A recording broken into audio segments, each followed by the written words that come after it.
Oh my goodness. What is up, Horties? How are we doing today? Can you all hear me? Is that... Yeah, okay. Seems to be working the way that it's supposed to. Sweet. Hi. How are you? It's Thursday, and I'm having a rough week. That's how things are going for me. It's a little bit rough right now, but... Of course, we have to pop in and say hello very first thing. Over in the YouTube chat, we have Paul Hack, Maria, what's up? Kelsey tried to call me out as late. I am not Vosh. I don't start right on the hour, okay? The music starts right on the hour. June Buggy, what's up? We got Jacob Son and Gremlin Lord. Hello! And then, of course, over on the website chat, we have... Oh my gosh, just so many people. Oh my goodness. Working Daily said can't stay for long. I have a D&D session in under half an hour. Well, I hope that that is a fun time, for sure. We got Mersh, we got Spider, there's Baphomet, we got P to G, hello, Quantum Cactus, Sisukara, Junebug. Is that Junebug in two different chats? I've said hello to you twice now. You little sneaky person. Anyway, Old Man Vox as well. Hey, how's it going? Oh, rough week, like lots of dogs? No. Unfortunately, rough week, like it's a hard, difficult time, right? I'm thinking about changing the stream title because, like, I ended up, after I set the stream title, I took a little look-see at my Reddit feed and specifically the news sub-feed that I've curated, and I found some other stuff that I think is more interesting that we will probably end up spending some time talking about. Yeah, I've got like 4 things on today's list, and if anybody has suggestions, I'm always open to suggestions in the Discord server, but also if like during stream, if you're ever like, here's a thing that we could talk about. That's, sometimes I'll ignore you, but sometimes I'll talk about it. What's up, Dark Canuck? How are we doing today? Let me see. Winter Nightmare, welcome. How have y'all been doing this week?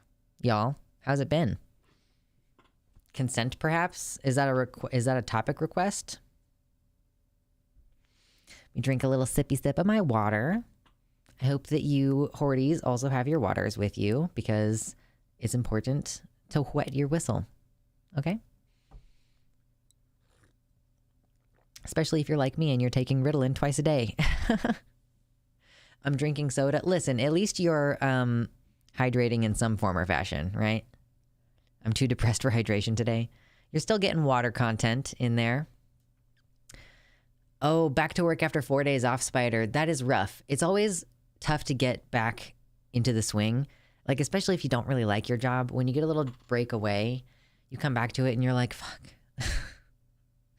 Like it's worse than when you left almost. Good week for me. I finally, after 5 months, got to see a new primary care doctor. That's awesome, Quantum Cactus. Congrats. Hope that they're a good match for you.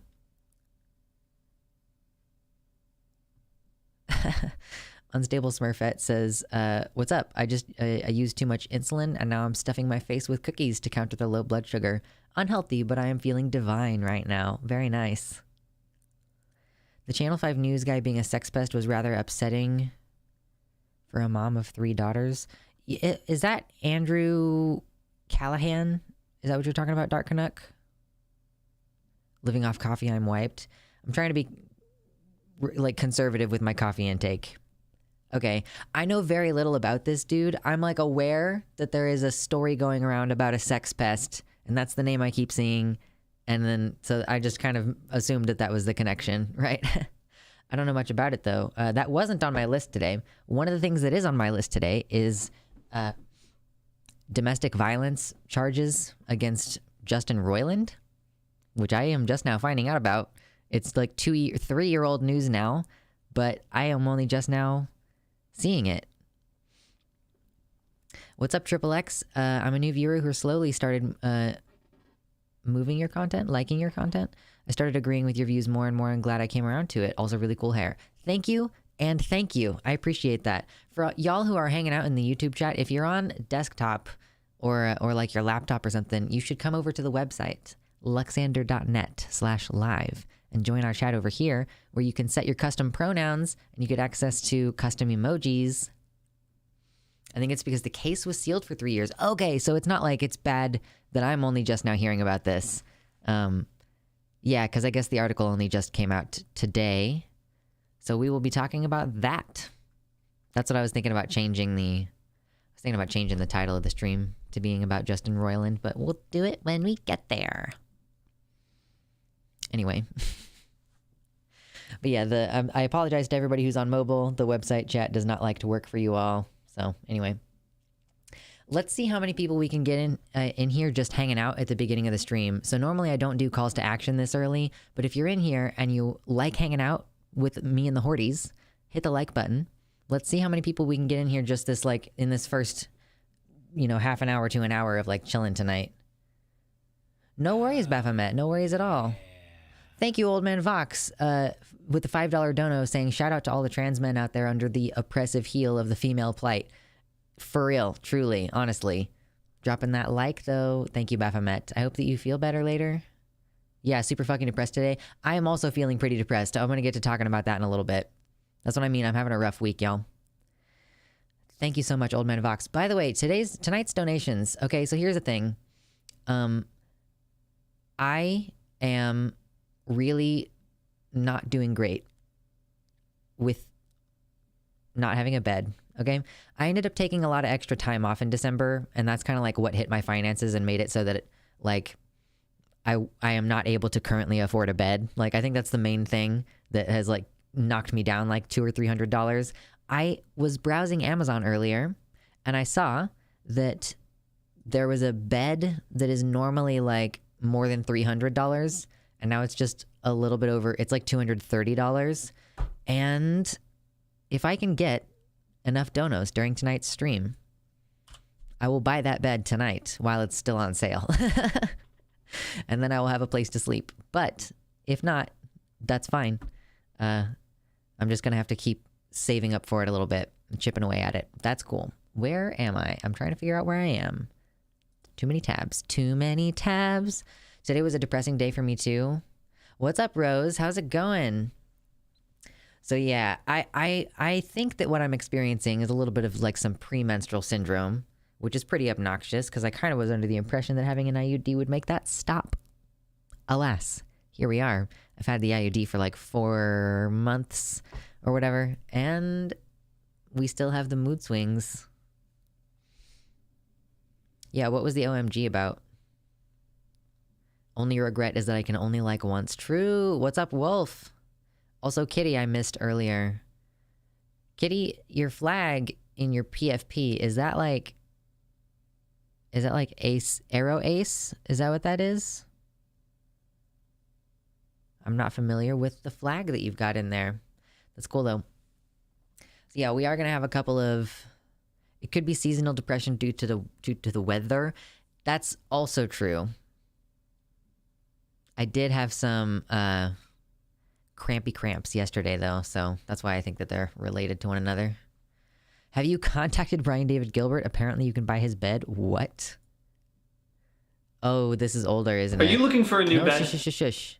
Oh my god. I don't think I saw this one when it came out. And I'm not the kind of person who usually goes through the backlogs. Well, it depends on what the channel is, really. I'm currently watching like everything from Tom Scott, but it's just because you can watch something from Tom Scott and it doesn't matter what era of his channel it comes from because he is timeless. He just always looks the same. Anarcho-vegan flag. Yeah. Working daily with the $5 dono. They said, I know what it's like to not have a bed, so hopefully you can get one tonight. Thank you. I think it's slim chance, but maybe, if we can just be entertaining and relatable enough. Isn't it agender ace? I feel like agender and something else had really similar looking flags. When I was looking at the agender flag a little while ago, like a little while ago. Oh my god. Depressing weather here in the Netherlands too. We should probably all of us here in the northern hemisphere should probably go ahead and do our best to take fucking vitamin D supplements during the winter. I'm sure that's part of it. I'm sure.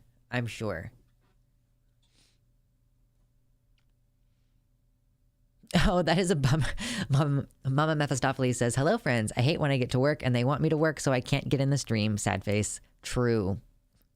It is. It's so sad. Like, what do you, like,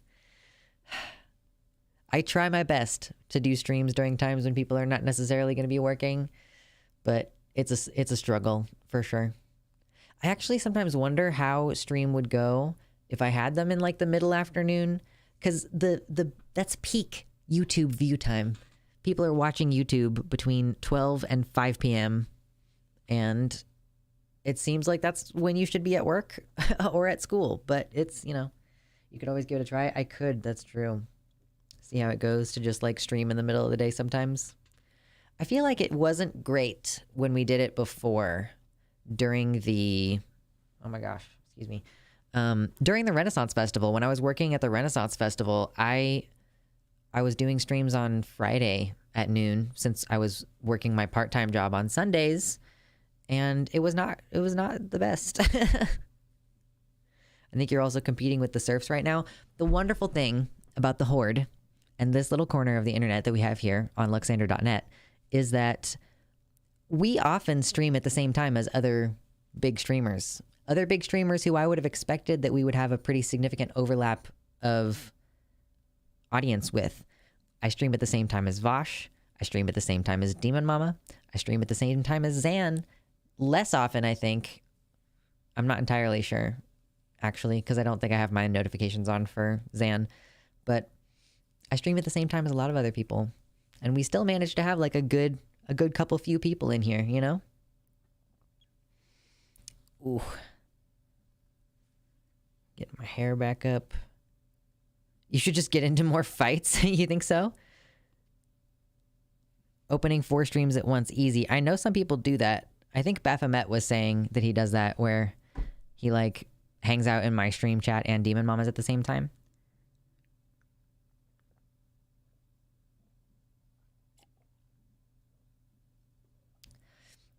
Lance did a great show on consent. Very advanced lesson. That's cool. Yeah, I don't know how I would go about presenting like an entire segment on like educating on consent. Like so many people have done that. Jimsy with the $40. Thank you. Oh my God, so much. Here's a solid one. Get something nice for your back. Thank you. I found like a pretty decent mattress and I'm hoping to be able to snag it. I might just have to get like a slightly shittier version of the same mattress if I don't get quite the amount that I'm trying to hit today. That's fine. Or I might not be able to get it tonight. It's fine. Don't worry about it. What am I doing? I'm trying to do something. I'm trying to do this. Hell yeah. Number go up. Brr. It's such a satisfying thing when number go up. Oh my God, Lance had like charts and everything on consent. That is so much dedication. For sure. I've pretty much stopped watching any other streamer. I appreciate that you all like to hang out here. Zan couldn't pronounce our name, so he told us to change it. Oh no. That's silly. I mean, I guess like I took 3 years of French, so I have a little bit of a leg up here. I used to watch Vosh, but his segments are so rarely chill. It's very chilled here. I mean, I'm glad to hear that. I feel like we talk about a lot of negative news. Sometimes I feel like I gotta work myself up to getting on here because, you know, we dicked around a lot this winter, this holiday season. We kind of like did a lot of streams where we're just chilling and doing nothing in particular. Maybe you could schedule streams so more people know when you stream. I stream at the exact same time every week. I stream on Tuesdays and Thursdays at 6 p.m. Central, and on Sundays I stream at 12 p.m. Central. Don't be, our trout dealer, you're not here that often, I think. I mean, schedule on YouTube. Oh, yeah, I guess so. Like, in the sense of, in the way that you would schedule YouTube premieres, you mean? Yeah, those are... Do people like that? Do people appreciate that? Or do people find that annoying? Because I feel like every time we have talked about YouTube Premium on stream here, and to be fair, like, we have more people here now. There are different people here now, I'm sure. like, I think that the problem that I've heard people have before, and I share this concern, is that you'll have like, it's like in your sub box, and it's a video that you cannot click yet. So I guess that's different if it's a live stream like announcement as opposed to this video is going to premiere later. What's up, Raccoon Pope? Hello. Negative content is favored by the algorithm. You know, the debate that I did this week has gotten like about the same number of views as any other video would get in the first week. However, it's a 3-hour long video, so I guess it is a little surprising that it has that many views compared to the rest of the channel, right? I feel like people are more likely to click a 20-minute video than a 3-hour video. Yeah. Spider, thank you so much with the 4 gifted tier 1 subs. I appreciate that. Oh my god, how many is that? How many money is that? And then can I do math? I can do math. Listen, I'm psyched. If we can manage this tonight, you have no idea. I'm gonna place the Amazon order before we get off stream. So, because if I place the order before midnight tonight, then it will arrive on Saturday, and then you gotta unpack it, let it air out. So that would mean by Monday night, I would have a place to sleep. It would be great. Jamie watched the whole thing. I think actually, like, a lot of people, shockingly, were really into the debate. Oh my God, Old Man Vox again with the $40 dono. Salem from the very end of the trans genocide panel says hi, but she's a woman, so here's $40 to make up for having to put up with a woman's opinion. Oh no. Shout out to Salem though, for real. Salem made me feel sane right at the end of that. I would love to be friends with Salem. Cause I needed that in that moment. Oh my gosh. What am I doing? Okay, I just added spiders, tier 1s, and then these. Listen, I didn't know if we were going to manage to do this. I was like, shot in the dark, at least I'll get some donos tonight. But listen, what's up, Manticore? Welcome to the website. How are we doing tonight? My coworker just gave out some lollipops to everybody and asked me to pick one. I grabbed green thinking it would be green apple. However, it was cucumber. That's disgusting. Oh no. Receive bed. Listen, it's not like the bed that I want to have permanently, but it's gonna like make things a lot easier while I try to figure out how to get the bed that I want permanently. For the next like 15 years permanently is what I mean. Is there a cucumber emoji? Or is that a pickle? I can't actually tell.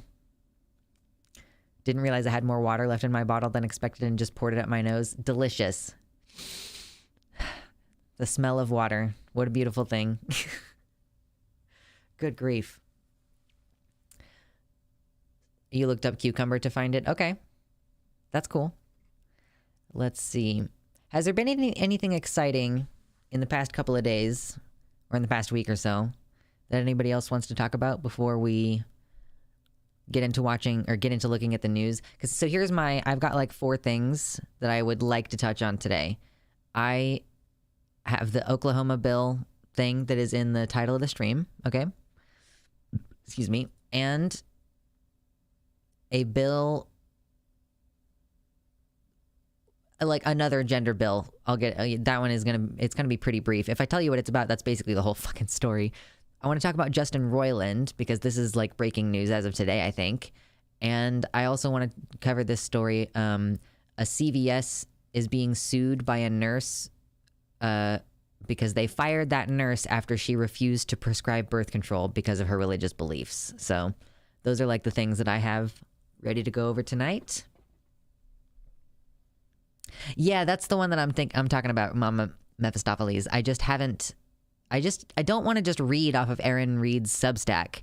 So when I see that she's covered something, I go check her primary sources and see if it's something that I want to talk about.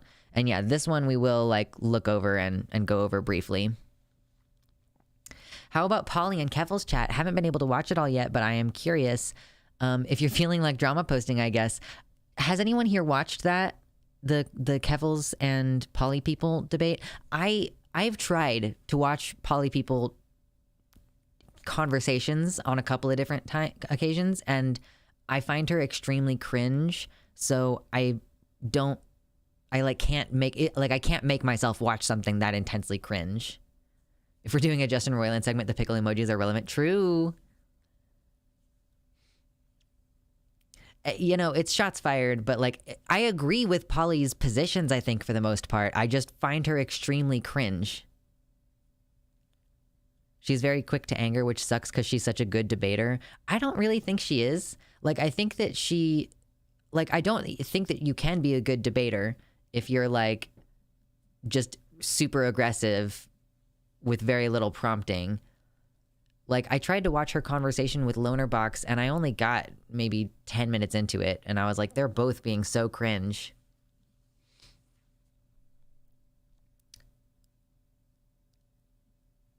I watched Demon Mama's debate about makeup. My blood is still coming down from that one. What was that about? I missed that one. Thank you, Gremlin Lord. I appreciate that. Thank you for being here. Polly is one of those people who just happens to have the right answer on a math test but has random shit for how they got there. Oh no. What was Demon Mama's debate about makeup? Who was she debating? I'm not gonna like watch it right this second probably, but I want to know. We're also competing with Markiplier. Did you know that? Markiplier is streaming right now. Is it anti-feminist to wear makeup? Who's she debating?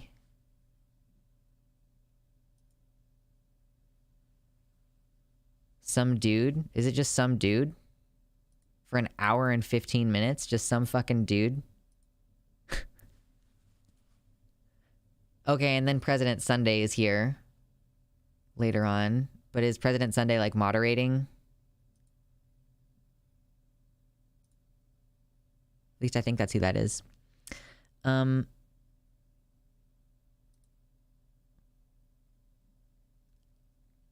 Brutus in the YouTube chat says, I'm okay with bullying rightoids for praxis and to undermine the strength that they admire, but bullying other lefties is kind of a dick move. I think I agree. Yeah. Oh, is this Mr. Girl? Oh, okay. Oh, is this one not out then yet? The DM debate was on Sunday's stream with Mr. Girl. I didn't recognize this dude. I don't know what Mr. Girl looks like.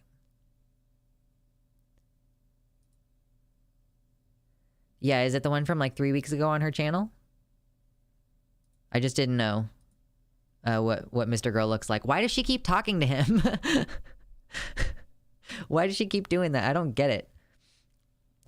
Oh my gosh, Keffels isn't much of a debate sis, so she didn't exactly dismantle what she was saying, but Keffels represented her side okay.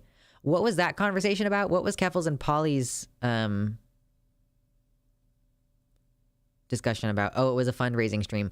Oh, okay. I did watch part of the fundraising stream where it was like someone's mom broke their hip or something. His orbiters came in with a fat dono. Yeah, okay. Yeah, and people donated in order to get him on there. Okay, I did listen to part of that. That's my weakness, my shortcoming is that I listen to all of shit that I watch on YouTube and don't actually watch it. Yeah, feminism is when you don't have a choice in your personal expression, and less choice the more, and the less choice you have, the more feminism it is. True. Keffels was at least civil. I feel like Keffels has the ability to be strategically civil, for sure.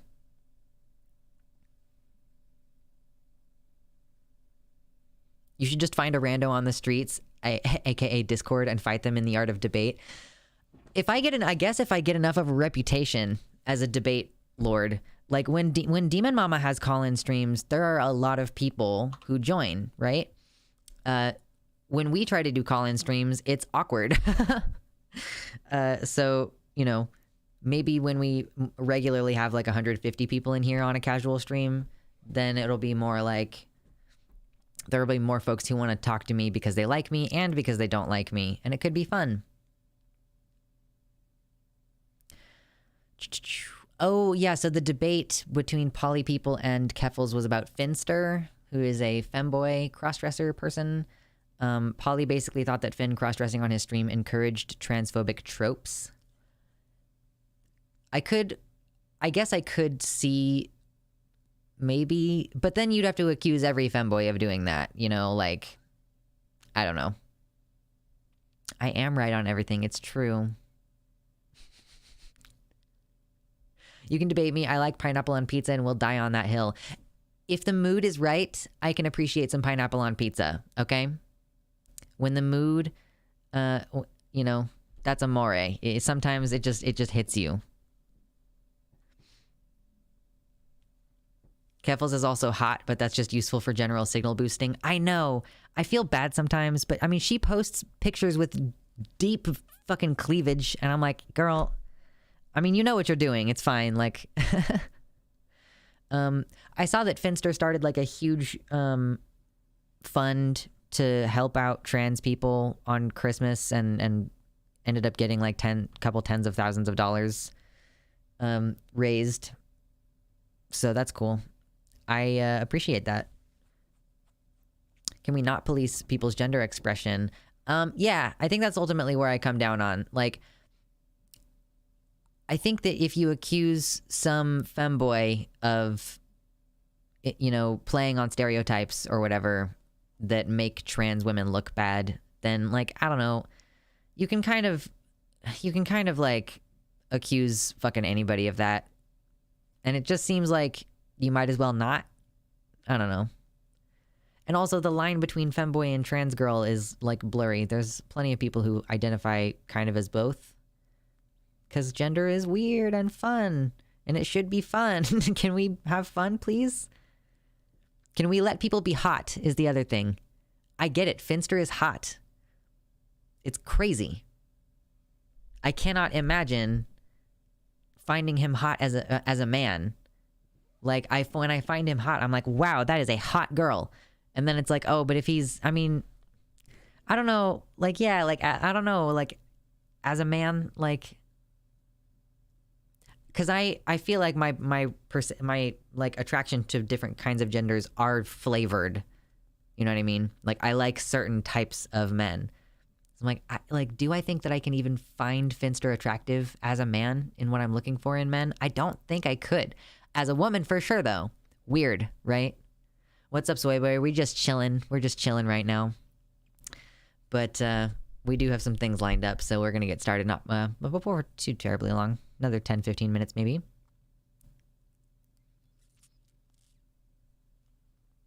It just feels like infighting when we've got genocide on the table. Oh, for sure, Kruva. For sure. I can't argue with that. I ask myself these questions a lot. I'm like, why are we even talking about this? Because we have so many other issues going on. And it's getting worse and worse every year. Every month even, it feels like. Things are getting worse. And it's exhausting. Quickly, if you have not yet hit the like button, pop that over to the YouTube page and click the like button. And then join us back over here on luxander.net/live for the live chat, okay? Do that real quick for me, because I'm curious to see how many people we can get in here hanging out, and then we'll start. Instead of doing what I usually do, which is wait until we actually start the news to try to pump up those numbers, okay? Let's try to pump those numbers up. Finn made me technically bi for a few seconds. Oh, man.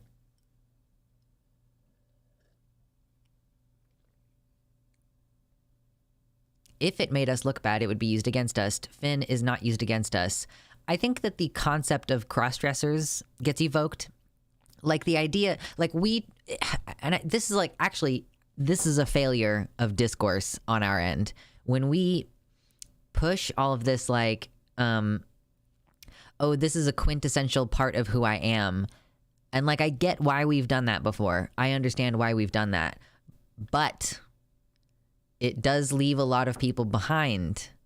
And it means that, like, oh, so it's okay if you have some intrinsic, not quantifiable thing that makes you trans fundamentally. Like, that's fine. If you have the, is obsequious the word that I'm looking for? Like, if you have the obsequious gender dysphoria diagnosis, then you get to dress like that. But if you don't, then you dressing like that is degeneracy and like not okay. Or like, you know, like, I don't know. It just seems like we might as well not.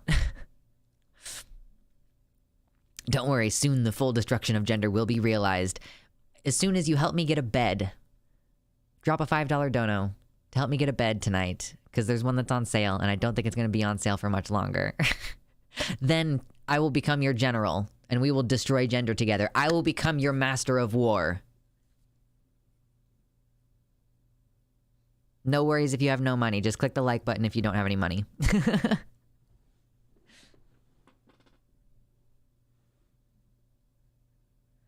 Foxgloved. I think it's debatable whether or not he experiences the consequences, but that's the premise. Oh, do you mean like if Finster gets to avoid transphobia in his real life by dressing like a guy? But yeah, I mean, yeah, you can also use that argument against fucking anybody. We've decided that it's not okay to say that to bisexuals, right? Like, you can't say, oh, well, whatever, you don't experience real oppression because you're in a straight passing relationship. Like, even though bisexual people and bisexual women in particular have like some of the highest rates of sexual assault and stuff. Yeah. Decoy Duck with the $100 dono. Holy shit. Thank you. Like, seriously, holy fucking shit. You've already donated to me like a bunch and like helped me out in so many different ways. So thank you. Holy shit. We update thingy. I might be able to buy this thing before we end stream tonight. It's not even that far away now. That would be rad. I'll place the order on stream. I'm not going to show you my Amazon because it would dox me, but like, listen, okay? Crossdressers also experience transphobia even if they don't identify as trans, so I don't get the whole argument. That too, right? Like, at least online. I guess, like, I had an initial moment of discomfort with Finn when I was like, okay, like, if you literally make money and have people send you gifts online because you're capitalizing on, like, the popularity of trans girls and the fact that you look like a really hot trans girl, like, that feels weird if you just take it off and go about your day and, like, you don't, and, like, you can just be in boy mode and that's fine. But, like, that, like, that's gatekeeping a gender non-conforming person. Like, obviously, like, he is doing it and making money, but I can't say that he's doing it. Well, I'm not saying that he claims to be trans. It's just that he's like capitalizing on the femboy aesthetic and like and like, I'm like, femboys and trans girls are kind of adjacent groups. So like, does he do it 24/7? I don't know. Does he do it 24/7? So I just had that moment, but then I'm like, I'm gatekeeping a gender non-conforming person. Like, clear, like, I can't say that he's doing it to make money, and like, does it matter if he does or not? Oh, if he claims to be trans or not? Yeah, no, I mean, that's kind of what I've settled on is like, I'm just not, it's just not really my business to try to say that he's, oh, to Trout. Yeah, sorry. Does it matter if he does it 24/7 though? Yeah, that's a good question. Yeah, no, I mean, because you can be a gender fluid person. He can be pretty if he wants. I don't see where it's really doing any harm. Right. Yeah. You know, if people are donating money to him on his streams, I assume it's because they can afford it. If people are buying him stuff, I assume it's because they afford it. They can afford it and they like him. That's totally cool. I don't think I have any place to judge. And I think it's weird to have such a strong opinion. Like, I had to figure out what my opinion was. I did have to like talk about it a little bit to figure it out. But ultimately that's where I've just landed, you know. He doesn't 24/7, but he has said he does it he's done it in public a couple times. Yeah, okay, yeah, Grady HD, yeah, exactly. I could see that having some merit if he wasn't like super pro-trans and just did it for lulz. If it was just for lulz and he was making trap jokes all the time and it was mean-spirited, that would be one thing. But he's super pro-trans and he's raised money for trans people to help them, you know. New bed equals destruction of gender for the win. Exactly. We're so close. When are you running for governor's office? Never. That sounds awful. P to G with the $40 dono. They said go and buy that bed. Good sleep is essential. It is. It is bedtime Lux now. Oh my God. Listen. This is gonna seriously make my life significantly better. Hold on. Okay, so I'm gonna do it now. I'm gonna do it now. Where's my fucking link? I have it open still. I'm gonna do it now. Yes. Oh my god, I'm actually very excited. That's good. Oh my god, why is this loading so slowly? Okay, so once I do this, we are gonna go ahead and start talking about the news, okay? Once I get this order placed so that I don't have to think about this anymore. Yes.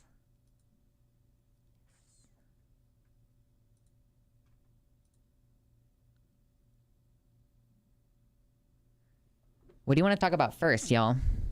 Do you think you know what you want to talk about first? Okay, make sure all the details are right. That's not right.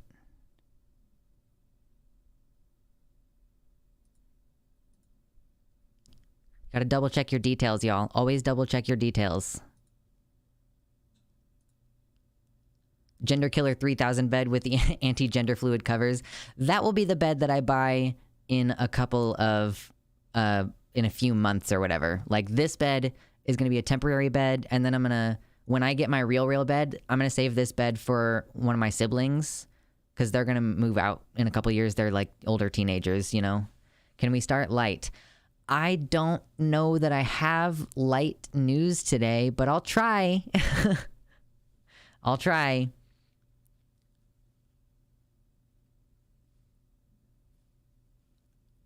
Yeah, before I even got into the segments, that was not expected for sure. Receive bed equal gender abolition. I did specifically follow a Reddit for uplifting news though, so maybe we can check that out before we get going. Bed does look like a bed. Start with the whitest person, I guess. When I was thinking like start lighter news, I'm thinking like stuff that's not directly trans related maybe. Like that's my best barometer. Or good trans news maybe. Okay, let's see. Making sure all my details are right here. Living in fucking Kansas, so that they have to do sales tax on the thing.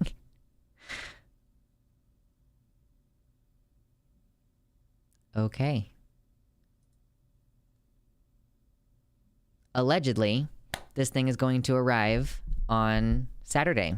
So, we'll see how that goes. Thank you all. Sincerely, holy fucking shit. Even though it's not my dream bed, it's a bed. Thank you. I'm gonna lose it. So hopefully by like, hopefully about like, I might sleep on it Sunday night, even though it won't have had time to fully unload. I might still. But, okay. Let's talk about why is it that trans women always choose names from the Victorian period. I've always heard it the opposite. That like, Victorian... It's like the trans men pick the names of drowned Victorian children. Thank you, Quantum Cactus. Good night. Have fun out there running errands in the world. All right, where's my Reddit? Let's see if there's any good news out here. I guess there is neutral trans news when a bad law gets prevented. Like it's good it got stopped, it's worrying it got proposed. Right, yeah. Oh, God. I just have to say, another thing that I really wish that I had brought up during that debate on Saturday last week was, oh my God, where did my brain go? That like Roe v. Wade, they tried for 50 years consistently. You know, people were like, oh, whatever, it's never going to pass. It's never going to this. It's never going to that. They just persistently keep trying and they're never going to stop until they succeed. So, holy shit. Nice semicolon tattoo. Yes, it's a semicolon tattoo. It's a reminder not to kill myself. Yay. I'm a trans girl and I got my name from Persian fairy tales. That's pretty cool. Oh, yeah. Kruva, with the 5 gifted tier 1 subs, great job in the debate despite the very understandable frustration. Here's for your dragon's roost, whatever else that may be. Thank you. Holy shit. I mean, I still need regular donos aside from buying the bed too. Like, so thank you. But like the bed is taken care of now, so the rest of the donos for the month are just going towards food and stuff. Still very good. I need food. Oh my gosh, thank you.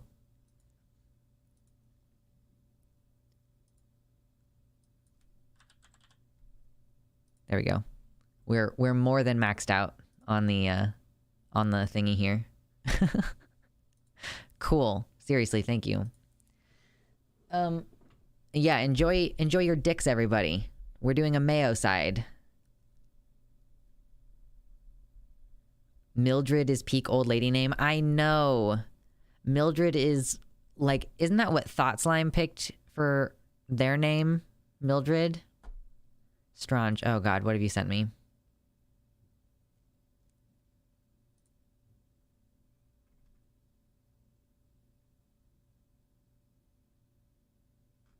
I'll keep this tab open and look it up later. Try to figure it out. Okay, I was gonna... let's see if we can find at least one wholesome news article. Let's see if we can find at least one positive thing. All right? I'm a trans guy and I got my name from my old manager, Kyle. Just yoink. I'm Kyle now. Important video. What is this about? The Price Master full version? Steal their name like a fae. True. I have a lot of fae friends over at the Renaissance Festival. When I said I wanted to go by Matilda, my mom asked if I was transitioning into an 80-year-old woman. Oh, it's a funny video. Okay, I'll have to watch it later. Let's see if we can find... Where is my news feed? And let me click this one. Do we have any uplifting news? Where is that subreddit? Uplifting news...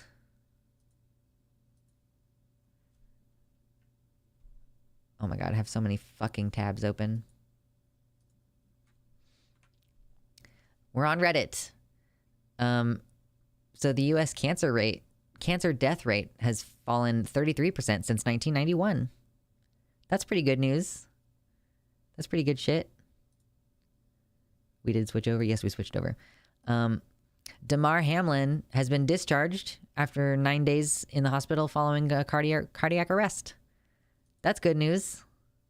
How do you spice up Mildred? You can go by Millie. Yeah, Millie is peak cute. But it's not like sexy. Yeah, Millie is not a very sexy name, I would say. I feel like this sub is very much embodied by the orphan crushing machine meme.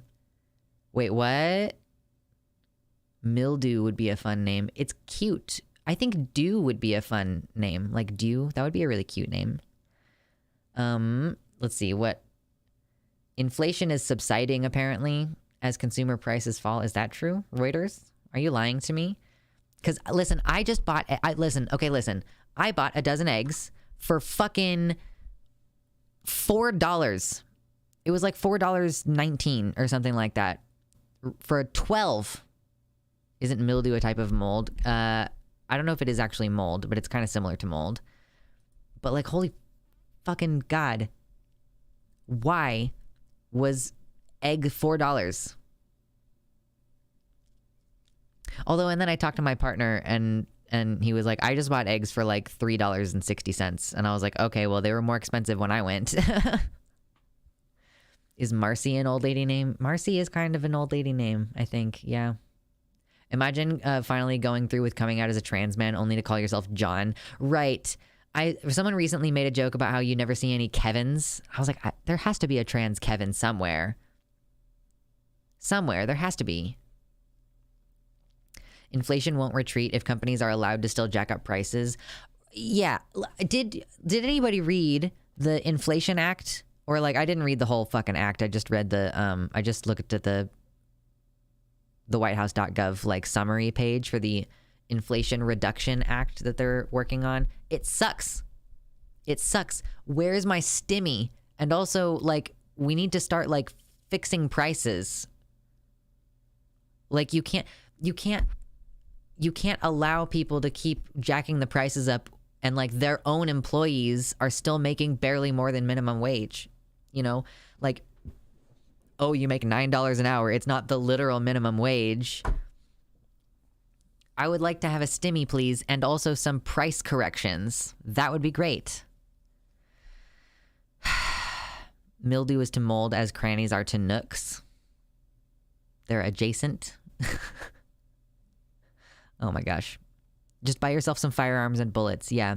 Or like, how about we staff the fucking food stamp shit? Like staff the people who like process those things so that I can have some fucking food stamps, please. Oh my God. I like the name Helen/Helena. Helena's a good one name. I like Helena quite a bit. So yeah, supposedly U.S. inflation is retreating as consumer prices fall. Prices have fallen for the first time in more than 2.5 years in December as gasoline and motor vehicle prices declined, offering hope that inflation was now on a sustained downward trend, though the labor market remains tight. Of course, we've lost a bunch of people from the workforce, so yeah, the labor market's tight. Wow. Wowee. Americans also got more relief at the supermarket last month, with the report from the Labor Department on Thursday showing food prices posting their smallest monthly increase since March 2021. So the price of food still increased in December, but they increased by the smallest margin since March 2021. That's so stupid. I'm so angry. Food is so expensive. It's so fucking dumb. I guess that's one of the things that makes it great that you can still get a 5 for $5 meal at Wendy's, right? At the very minimum, you can still grab yourself a 5 for $5 meal at Wendy's. I'm trying not to do that. I'm trying to save my money and like cook at home and stuff. Oh yeah, I'm gonna need to cook myself something later. Maybe I should pull some fucking something out of the freezer. Oh my God. I'll do it in a second when I get more water. I want a 5 for $5 now. I know. Wendy, I mean, it's so cheap, right? The Wendy's, man. Certainly the cheapest way to get... It's just really cheap food, right? You go to eat the Wendy's 5 for $5 and like it seems like the bun is somehow cheaper when you get the burger or whatever. The bun is real weird. I like $5 breakfast at Waffle House. Is there a Waffle? Yeah, no, I know where a Waffle House is. Yeah. I haven't thought about that in a while. We should rob the police. I cannot say that that's a good idea.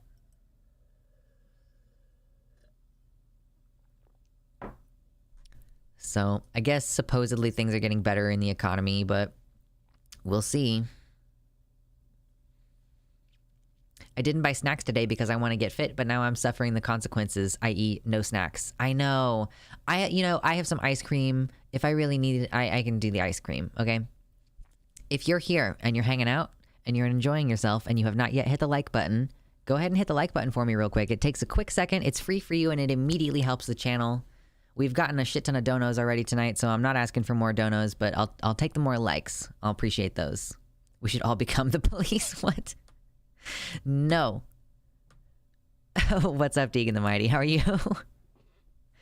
If everyone is the police, no one is. True. When everyone's super. That's true. That's true, too. I figured out in my city the independent Mexican spots are cheaper than fast food and also way tastier when I can't help but eat out. That's a good idea. I'm tired and halfway through moving my desk inch by inch. Oh no. Just sliding a desk across the floor. It's not fun. But at least it's gonna be done. Oh, you got the carpet sliders. Cool. That is, it's at least making it somewhat easier, I hope. And then it'll be done. And by the time, by the time tomorrow rolls around, hopefully you'll have your desk all rearranged and everything. Ooh, I agree, Kyle. More reasons to start little communities with big gardens and little houses with others. Okay, well, so let's see. Is there anything else in uplifting news before we move on? I'd fucking better. True. Let's see. I read recently, I am not seeing this on my screen right now, but I read recently that the big coral reef, the big one, what the fuck is it called? It had apparently like the greatest recovery that it's seen in a long time over this past year. And I cried. Over that news. What is wrong with me? I was like, the Great Barrier Reef. Thank you. Yes.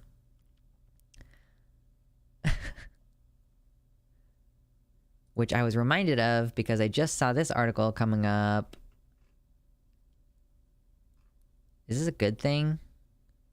Or is that usually a bad thing? When you get the red algae blooms. Oh, this is cool. So yeah, this Alice Springs, usually dry Todd River, flowing strong thanks to rain from former tropical cyclone Ellie. It's like this riverbed was like totally dry, and now it is like quite full, which is cool. And that also means that it's brought a bunch of sediment to enrich the soil, which is cool. That's nice. Tropical storms apparently help the environment in some cases, even though we have more of them on account of the global warming, but it's fine. Inflation decreases. Yeah, PETA G, it was the Reuters article was saying that, you know, supposedly a couple of different axes of inflation have decreased slightly or increased less than they have previously.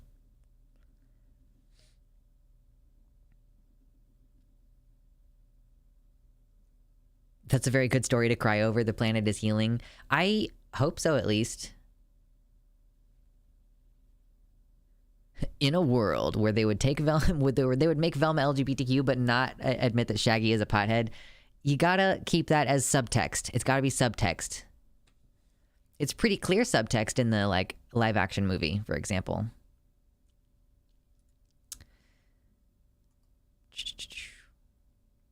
Okay. Just doing another quick browse through uplifting news subreddit, see if there's anything especially cool. And then we'll talk about, what are we going to talk about first tonight?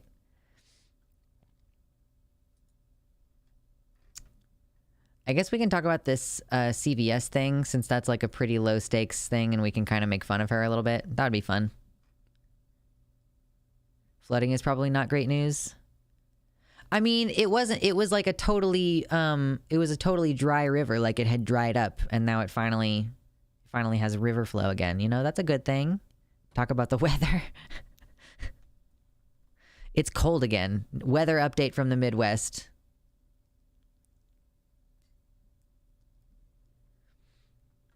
I cried over my gay ship on New Year's. Oh no.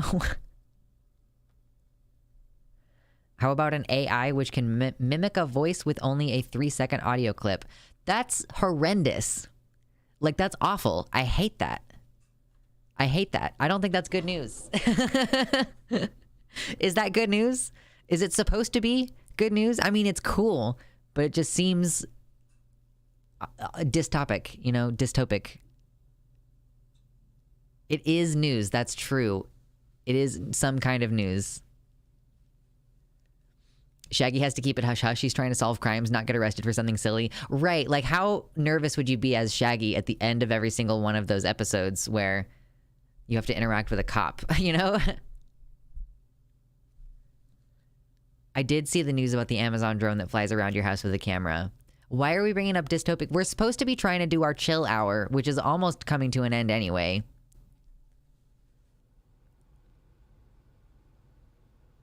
I'm glad that you're done, Mama Mephistopheles. You ever have one of those days where every single minor delay just makes you want to explode? True.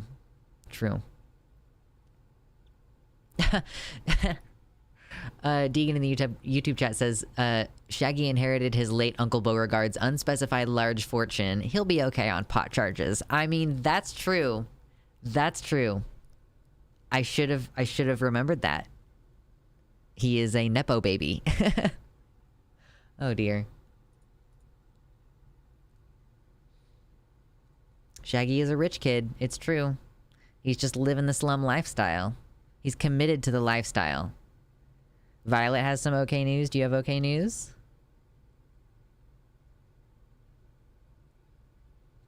It's really, frankly, kind of hard to find genuinely uplifting news. Plus, he's white. Also true. True.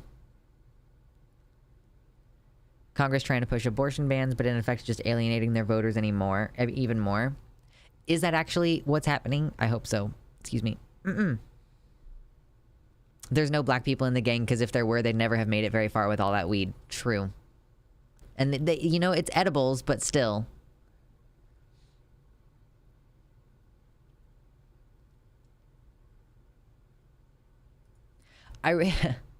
I feel like there's going to be an update to this story soon, but for now, the story is just... Oh, come on, please. Leave me alone.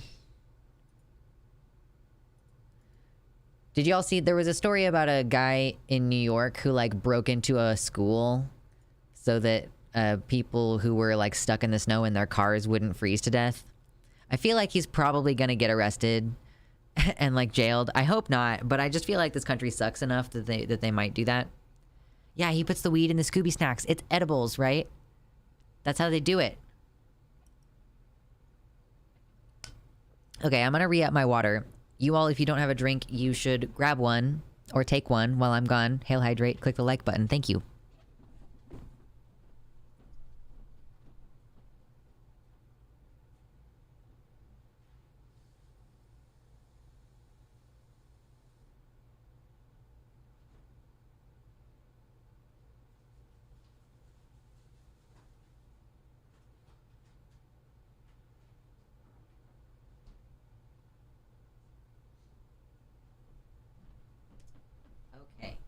And I don't have specific plans for it, but I have acquired some hamburger out of the freezer, and I will do it later with the food and the cooking.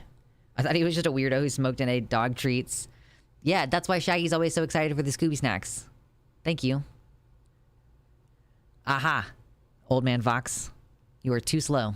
I got back too fast. My place is, like, perfect and compact enough so that I can go do a thing and come back in a relatively short time. You don't even have time to do your wowies. We still have wowie, don't we? Is Scooby censored? Oh, that's very funny. I don't know why. That's very funny. You'll have to pee sometime. We do have wowie. Okay, good. He eats the snacks, which make him get the munchies and also paranoid, so he's always afraid. True.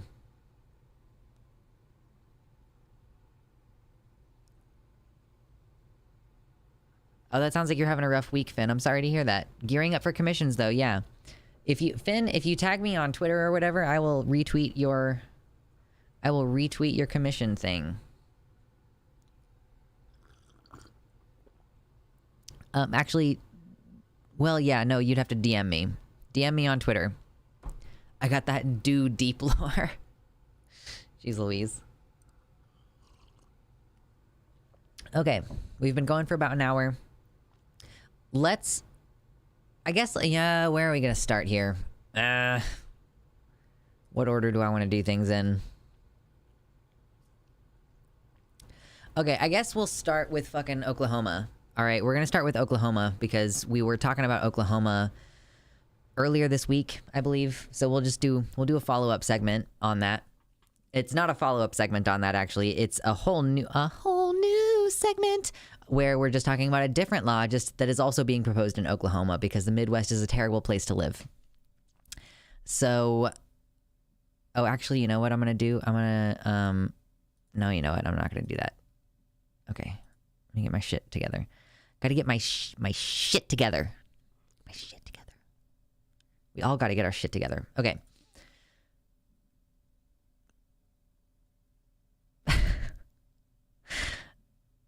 Alejandra Carballo on Twitter has, as usual, come in clutch by sharing some news from Oklahoma, which we have already talked about recently. I got no love for Oklahoma. I can't blame you if you live there, if you think that it's a trash hole. Let's see. Oklahoma has now introduced a bill that is effectively a de facto ban on all gender-affirming care in the state. If you recall, when we talked about this earlier this week, the law that they have proposed is a ban on gender-affirming care up to the age of 26. So this is a different bill, and it's banning all state and federal funding to any provider that performs gender-affirming care. So this is one of those ways in which they don't necessarily make it explicitly illegal to access the care. So it's like, if you're a trans person and you go and seek the care, and you start cross-sex hormones, like, they can't make that illegal, right? They can't directly make that illegal. And they don't even necessarily have the power in all places to make it directly illegal for the doctor to prescribe you the medicine either. What they can do is they can sneak into these funding bills. Oh, you if any hospital provides gender affirming care, so like if there are any doctors at a given hospital who provide, if you just have like an endocrinologist who prescribes hormones because that's like something that they can do for the purposes of transition, that hospital entirely could lose their state funding, like all of it, the entire hospital. So they're willing to put the care of an entire community on the line in order to stop trans care, and they're banking on the idea that obviously the hospital is invested in staying open, and they do sometimes need to stay open, or sometimes they do need state and federal funding in order to stay open, in order to provide certain levels of care for the community, right? And they will stop all gender affirming care. Like, this is one of those sneaky, like, indirect ways that they're going to make it effectively illegal, even though it is technically still legal. So like any hospital who, any individual clinic or provider who does this type of care is just going to not be able to do it if they want to keep that funding. So I guess if you work at a relatively small clinic, it could be okay. Let's see. Yes, and no provider shall be eligible for reimbursement through Medicaid or any other federal or state program or any other funding from any political subdivision of the state. So it means like the hospital would also not be able to accept Medicaid at all. It's not just direct. Yeah, it's not just direct state funding in the sense of like the hospital needs the state funding to stay open, but rather that like Medicaid will not do business with them. I'm now waiting on hospitals funded by the Satanic Temple. That would be great. And you know, the other more insidious aspect of this is that state hospitals do, like, they work with Medicaid and they do have state funding. You know, they apply for grants and stuff, I believe, from the like federal government and the state government, depending on the hospital. But Catholic hospitals don't. Catholic hospitals, I believe, are entirely private, and because it's like a religious institution, they don't receive that funding. So this could also have the ulterior side effect of closing public hospitals, so that then the only hospitals in the area are Catholic hospitals. And the other thing is, of course, a Catholic hospital is not going to be providing gender affirming care in the first place. So they wouldn't lose any state funding even if they were getting it. Like, they might work with Medicaid in some cases. So if they do work with Medicaid, they will continue to be able to, because they weren't doing this shit in the first place. So, just one of many sneaky, underhanded ways that they're making it functionally illegal for everyone, even adults, up to, you know, beyond the age of 26, which is currently what they're trying to do. Yeah, like, and Alejandra points out that it does not matter if that money is being used directly for gender affirming care.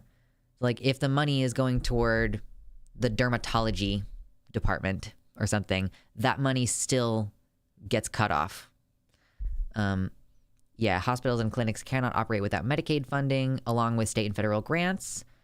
Every medical provider will just stop providing it. It's going to end all gender affirming surgeries in the state.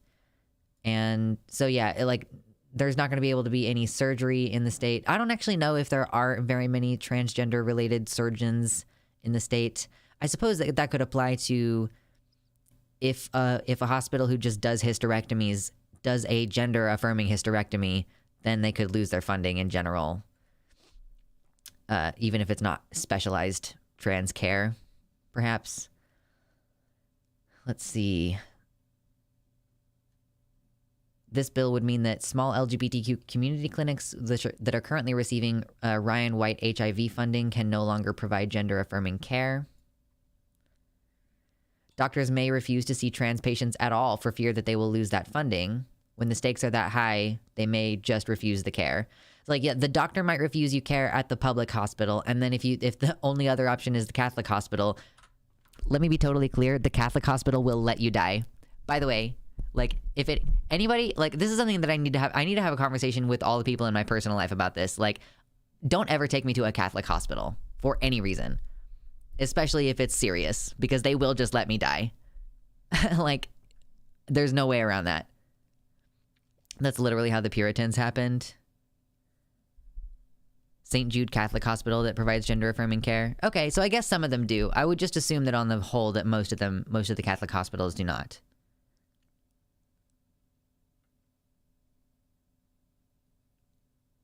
All right, let me see. I don't think there was anything else interesting in here. Yeah, Alejandra closes out by saying, make no mistake, if this bill is enacted, trans people in Oklahoma will die as a result. It will be due to trans people resorting to the gray market for care, increased suicides from lack of treatment for gender dysphoria. Wow, I can't. What am I doing? Being turned away from critical care at hospitals, etc. Right. We can't guarantee that that people will care for us in general.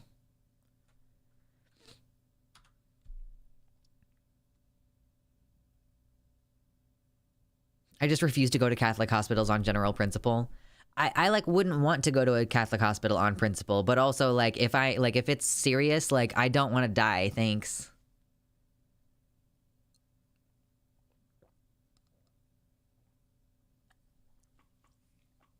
So anyway, just wanted to highlight that one. It's yet another case where there are duplicitous, underhanded ways of targeting us specifically.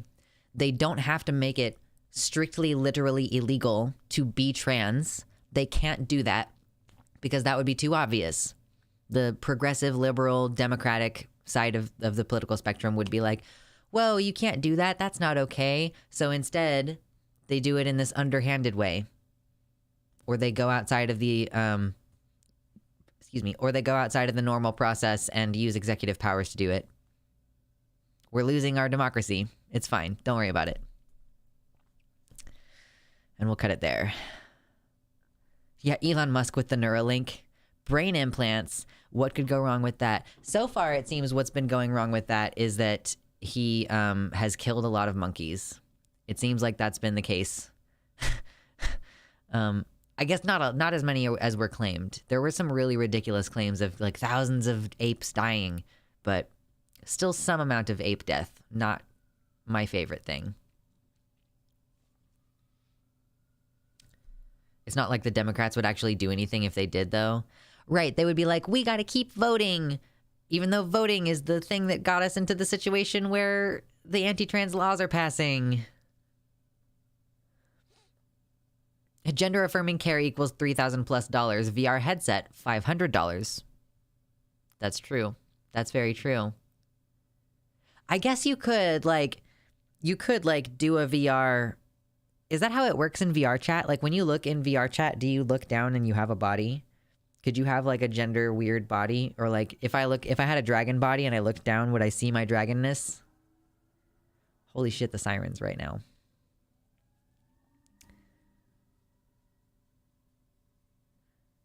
Shockingly enough, you can't just matrix a monkey into a techno hive mind. We don't understand how brains work well enough to try this yet. Look it up on your own time to keep your streaming job. True. Can you imagine the crash when you take the headset off, though? I mean, not really, I guess. I think it would be fine. I don't have a VR headset, so it doesn't really matter. And also, like, I don't know how the customization works on VR chat. Someone would have to explain it to me. Lest we forget the metaverse is utter failure. Metaverse failed utterly, but fucking VR chat is going strong. Every day I load up my Discord and see someone playing VR chat or some, fucking whatever. Hey, Corpse Candy, welcome in.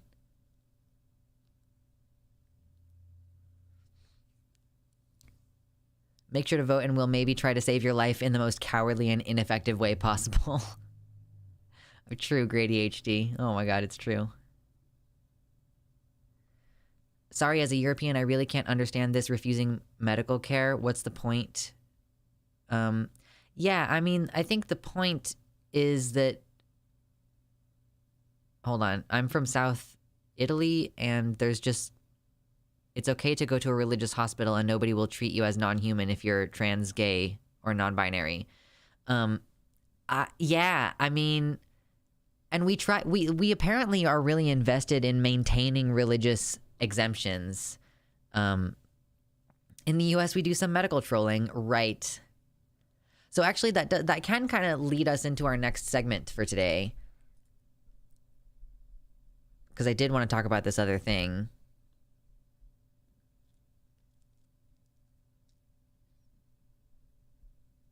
The tech itself is only bad because of capitalist influences, and it's entwined with mass surveillance. Yeah.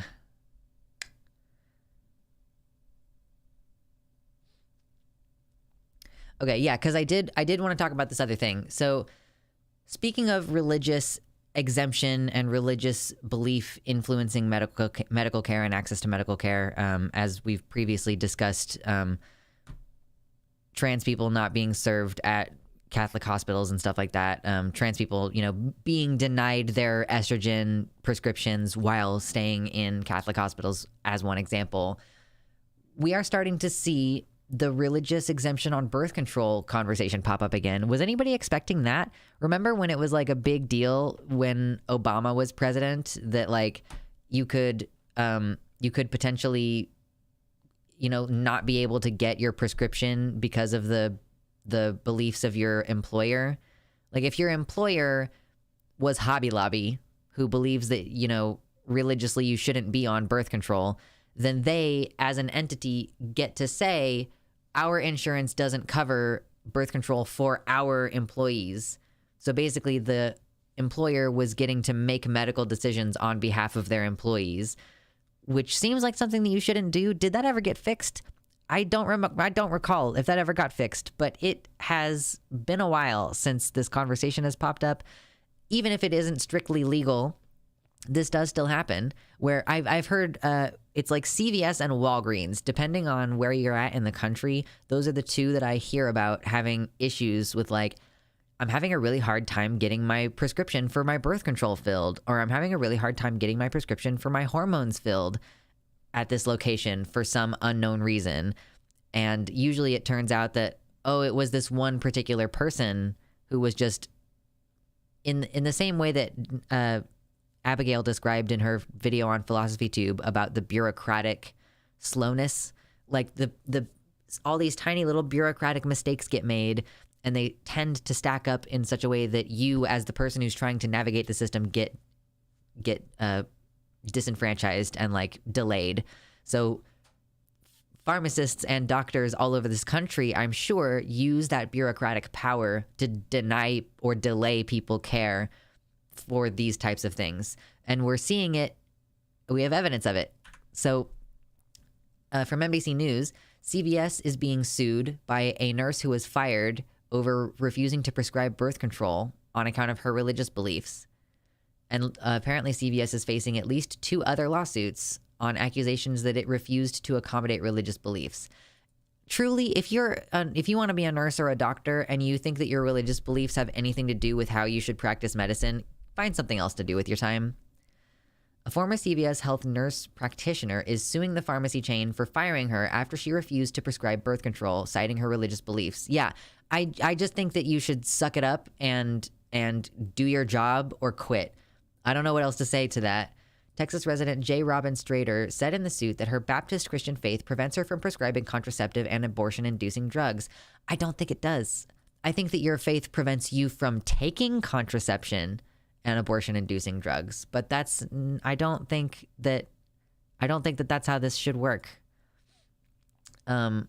She said that for 6.5 years, CVS granted her a religious accommodation to forego having to prescribe those drugs at the CVS Minute Clinic where she worked. When a customer needed the prescription, she would refer them to a colleague or another CVS Minute Clinic. I mean, I guess that's like the shittiest possible short-term solution to the problem, but like you should receive I think you should receive like remedial medical training or be fired. Like I think that's where I come down truly. In August 2021, CVS said that it was revoking all religious accommodations. Strader and her attorneys argued that that's illegal, citing Title VII of the Civil Rights Act, which states that employers cannot, quote, avoid accommodating a religious practice that it could accommodate without undue hardship. Refusing to give someone medicine is not a religious practice. Are you kidding me?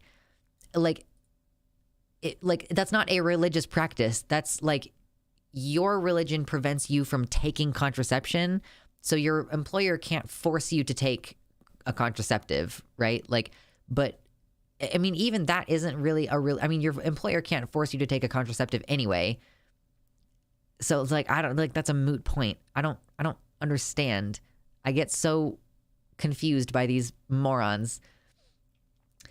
Let's see. And another court decision, they're relying on another court decision which states that religious accommodation requests must be considered on an individual employee basis. Right, but like, no one is preventing you from like, that's the thing. Employers cannot avoid accommodating a religious practice that it could accommodate without undue hardship. This applies to like prayer. If you need to take 10 minutes to pray at a certain time of day, they can't impede you from doing that.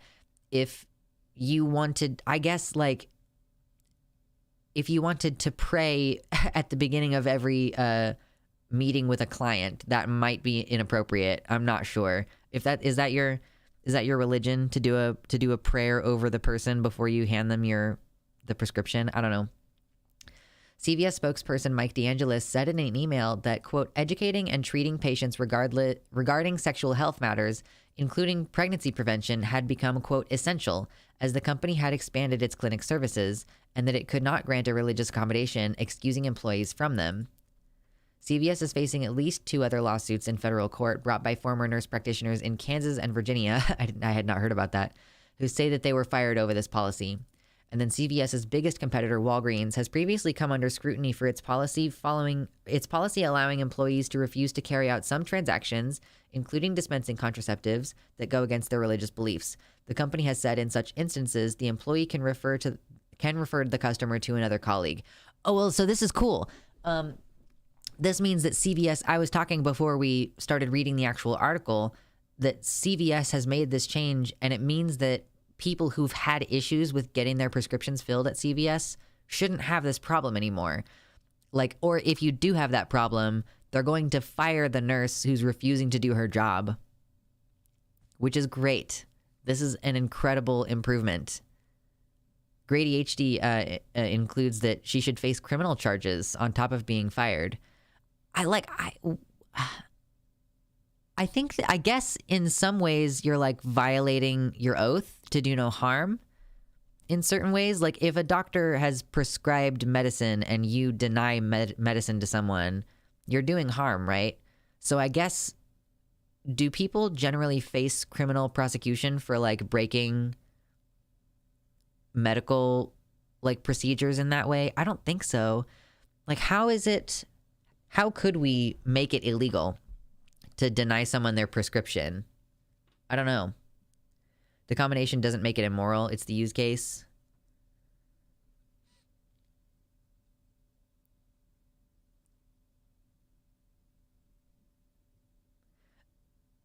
Mama Mephistopheles says, honestly, I feel a poison in my body over this. How do I not hate Christians for this behavior? It's so widespread and so fucking awful and motivated by bigotry. I can find so little to redeem them, and I do not like feeling this way about anyone. I can understand that frustration. I want to validate that frustration. I feel that same frustration a lot of the time. I don't think it's fair to cast all Christians as like bad because of this. I do think that I kind of feel like people who want to refuse to help gay people or trans people or women get their prescriptions and stuff, I kind of feel like those people are disgusting and are going to do that anyway, and they're just using their religion as an excuse. So like, I don't want to blame the Christianity just because they claim that it's their religion that is making them act that way. I really think that I think that religious people, whether they're good religious people or bad religious people, I think they all act the way they want, and then retroactively they say, my religion wants me to be this way. There are a lot of good people out there, and a lot of those good people are religious, and I think that those people are just good people, and that if they lost their faith, they would still be good people. The kind of Christians who say, love the sin or hate the sin, I think you shouldn't be able to get married, I don't think that you should be able to transition, those people, if they lost their faith, would still believe all those things. If you're at all familiar with the atheist community, you will know that there are bigoted atheists. There are racist atheists. There are bigoted atheists. There are rapist atheists. You know, it's not like limited to religious people. I think that both good and bad religious people are all acting according to their own morals and their own desire, and they're post hoc retroactively saying, my religion tells me to. Because the good Christians ignore the bad parts of the Bible as much as the bad Christians ignore the good parts of the Bible, you know? Or rather, they don't follow the good parts of the Bible. So, but yes, I agree. I agree also that it's tough to reconcile with the massive institutional power of Christianity to enact hate in America. And we are very specifically being ruled by a Christo-fascist minority. That is always the phrasing that I use because I believe that that's the truth. And even those people, I think, are doing the same thing where they're being bigoted and hateful because that's what they want to be. And their religion is just their shield. Because in America, that is a useful shield. Yes, people are using religion as a shield for their fascism. That's correct. At least that's my opinion.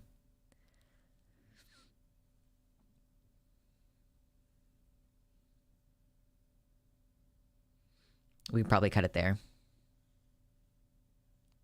No one is being hanged for eating shellfish. People are just using religious. Yeah, no one is actually. It's so funny to me when Christians, when Christians in the United States, especially white Christians in the United States, they wear these shirts that have it has like a global world map on it, and like all these different countries are highlighted, and it says like being a Christian is illegal in 39 countries. And it's like, yeah, but you're in America and you're from America. Like, stolen valor right now. For sure. Stolen valor. Oh my God, excuse me. Also, religion is not a useful place to target them, IMO. There is a reason they use it as a shield. Yeah, it's supposed to be something that you're not allowed to challenge legally. Like, Congress shall make no law regarding the establishment of religion. I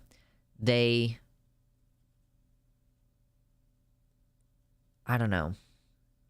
I lost track of what I was trying to say because I started reading something and lost track of what I was trying to say. Yeah, also how many countries is it illegal to be LGBT? And I wonder how many of those are the same countries.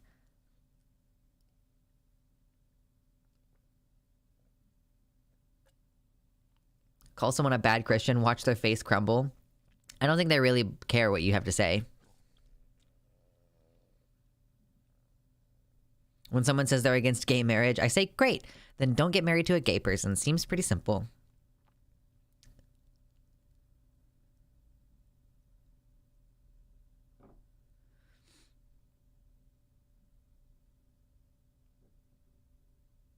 My best friend's parents are religious, and she figured out that I was gay, and then her parents didn't want me to be alone with her anymore because her mom thought that I would rape her. What the fuck?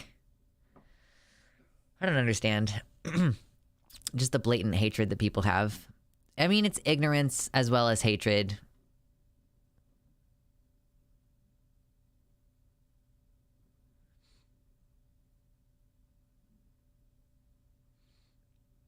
Yeah, it takes a lot of work, especially if you have a religious trauma. I think that it's especially hard to deal with those angry atheist feelings, right? I think that those feelings are all super valid, but I do think that we should be more discerning about where we spend our time in these discussions. Like, is it really worth it to be anti-theist? Is that really going to be a good way for us to spend our time? Yeah, exactly, Grady HD. I respect people's right to be religious and to express that. However, I have no respect for people who use their beliefs to morally judge others for not sharing them. Religion can and needs to be challenged, but it is more useful to try and show people the contradictions or just straight up call them a fascist. Yeah, like, you know, I don't think it's worth it to really focus on the religious part anymore. I had my hardcore atheist phase, and it's just not the right thing to do.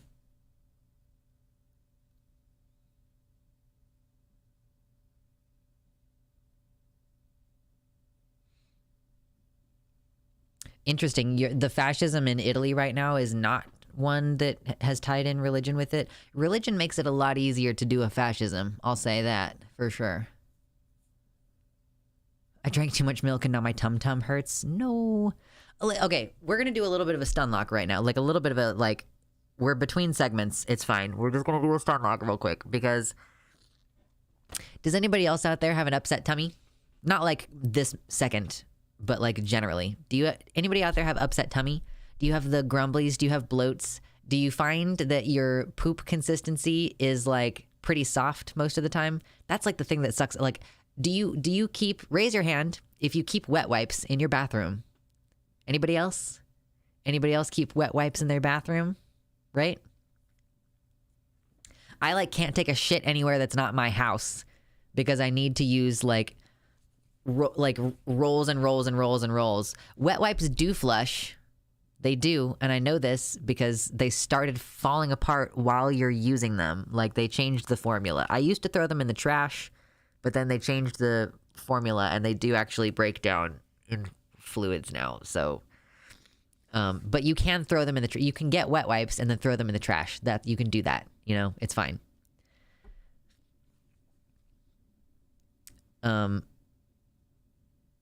But that's not my point, okay? Because I'm not trying to make a point about wet wipes. I just spit on the TP. Don't do that. That's horrible. But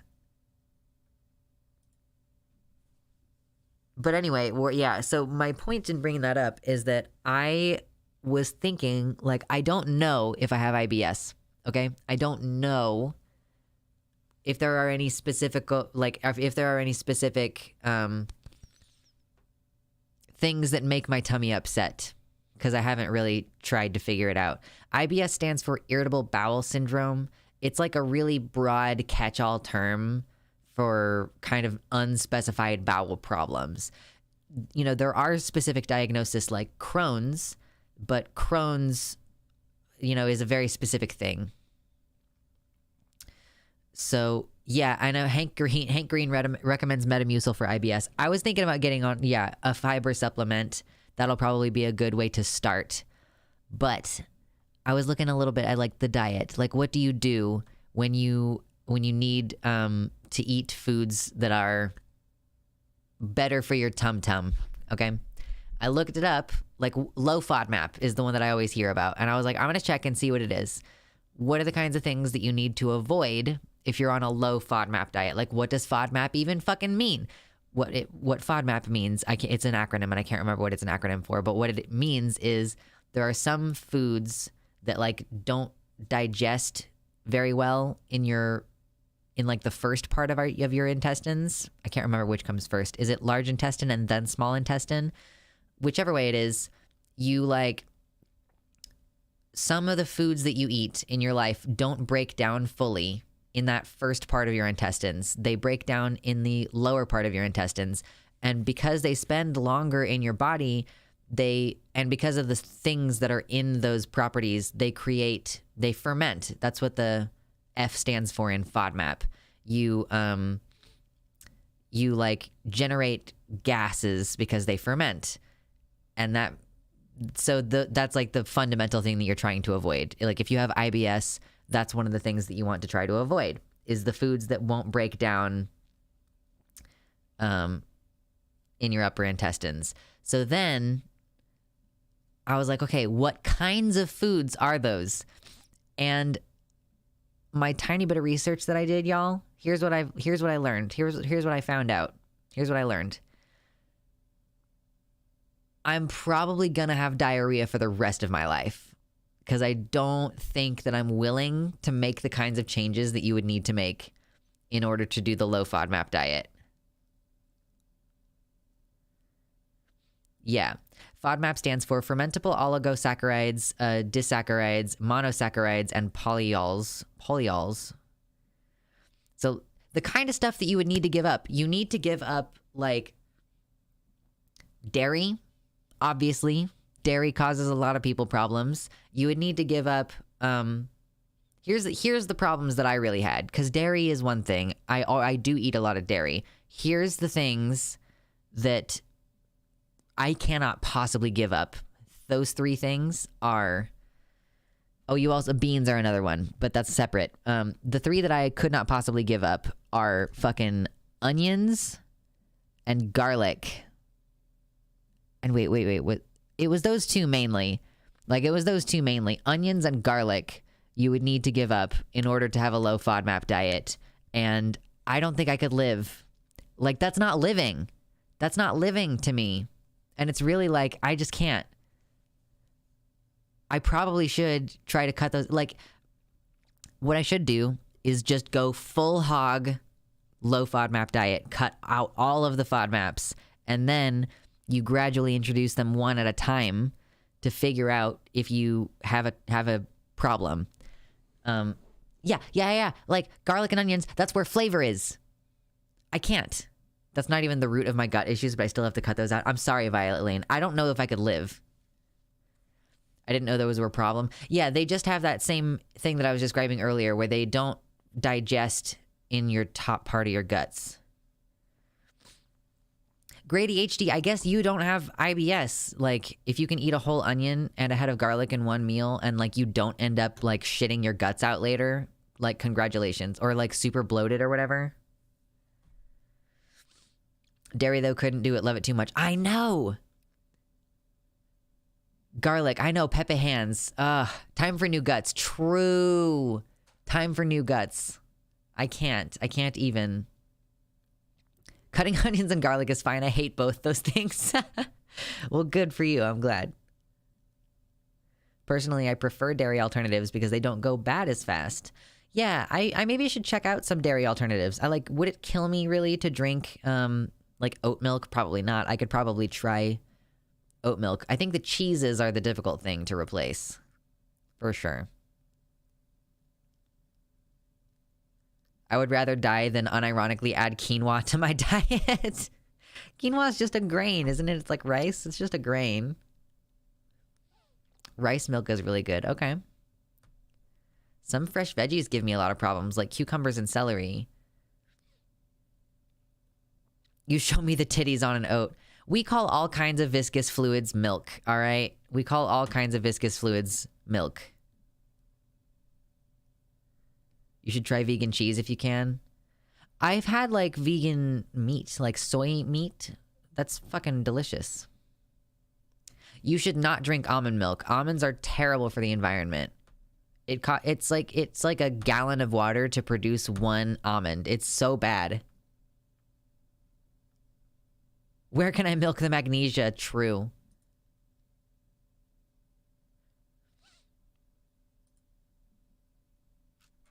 Allergic to milk. Took years to get used to it, but now that vegan is trendy, I have lots of chocolate options. Ooh, okay. Oh yeah, that's another good point. Oh my god, I'm gonna eat some fucking ice cream when we get done with stream tonight. Oh my god, yes, that's gonna be delicious. I could not do coconut milk. I fucking hate coconut. I try periodically, but I do not like coconut. Okay, yeah, no, that was just a little bit of a sidebar that I was like... It's gonna be really... I might try the low FODMAP just to see what happens, and then try that thing where you introduce one element at a time, and the first fucking things that are gonna get reintroduced into the diet are fucking garlic and onions. Each individually, at separate. I'm gonna try the garlic. I'm gonna be like, oh my god, I'm allowed to put garlic on my food again. It's tough though, because you like, all the like quick things that you can eat also have those things in them. Like, I really love pizza rolls, but pizza rolls have cheese in them. You gotta cut out dairy. Having bad guts. It's time for new guts. All right.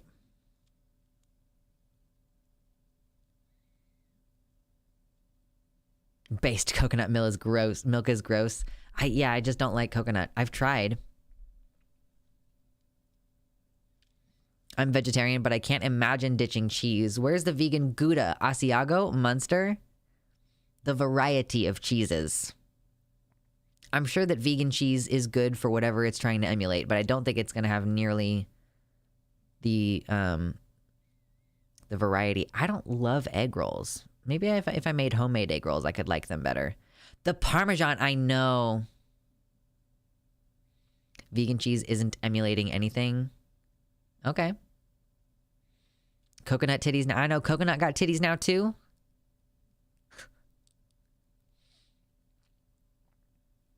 My stomach has gotten better with age, and I literally live off of military surplus. That's good. Yeah, you've had a lot of weird gut problems, haven't you, Mersh? Regina Dal Montonia. Maybe you will just need to try some milk and cheese without lactose. Maybe. Like lactose-free alternatives. They make those, don't they? Brilliantly easy to ditch dairy when you don't like salty or fatty things. Oh, Unstable Smurfette, I'm glad that you don't like salty and fatty things, because that leaves more for me. Oh, salty, fatty foods are delicious. Don't titty fuck coconuts, though. You'll get splinters. True. Oh my god, don't do that. I know, yeah, they do coconut milk in curries. I think that I've had a couple curries that I'm sure used coconut milk, and it was cooked in it well enough that I didn't notice. But,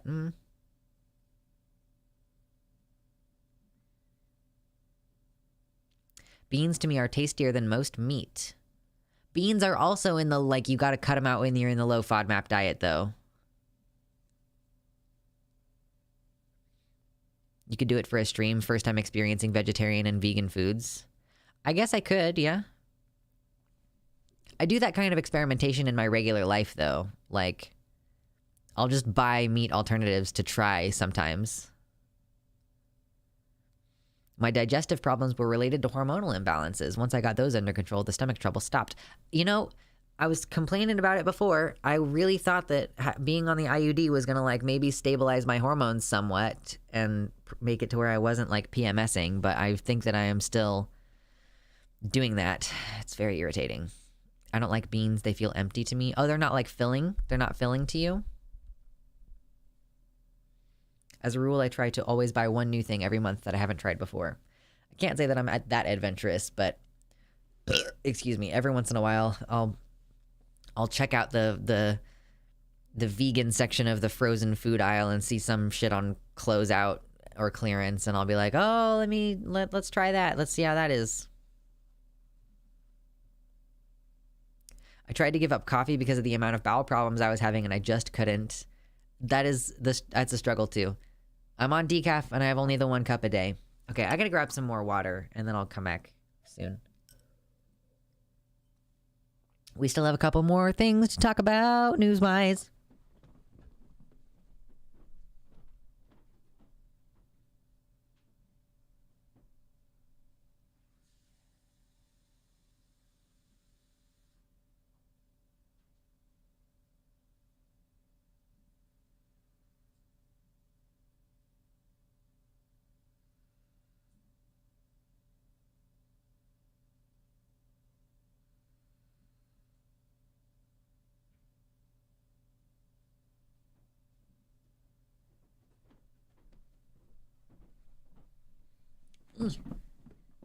Yeah, the wowies.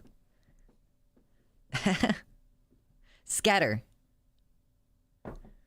What is that one called? I can't remember what the running emoji is called.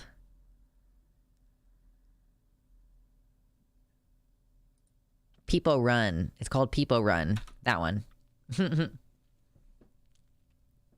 If you were to just eat less of those harder to digest things, it should also make some difference, right? Yeah, yeah, the trouble, Silver Schmid, is that, like, it's hard to identify what the individual what the actual problems are if you're just, like, trying to reduce the thing that you're supposed to do is cut all of the FODMAPs out, and then one by one, like, okay, I'm gonna try to eat some garlic this week and see if that hurts you, and then you take that back out of your, well, I guess it depends on whether it bothers you or not. If it doesn't bother you, I guess you can keep it in. But, you know, you, like, try, like onions. No, onions fuck up my stomach, so I'm gonna take those back out so that I'm not being affected by that. And then you just go through all of them and try to figure out which things upset your tummy more.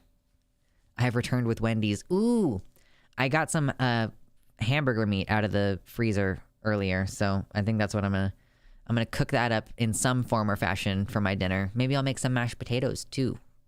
Ooh, maybe mashed potatoes too. I should do makeup more often. I look so like I've not been sleeping lately, which we're gonna fix. The bed is gonna be here on Saturday. I'm very excited. Mashed potatoes, best potatoes. Yeah, for sure. So, okay, let's see. We have 2 more. Oh, actually, we have 3 more things on the docket tonight. Oh, no. We already did that one. So we have 2 more. Fry's best potatoes, actually. Oh my God.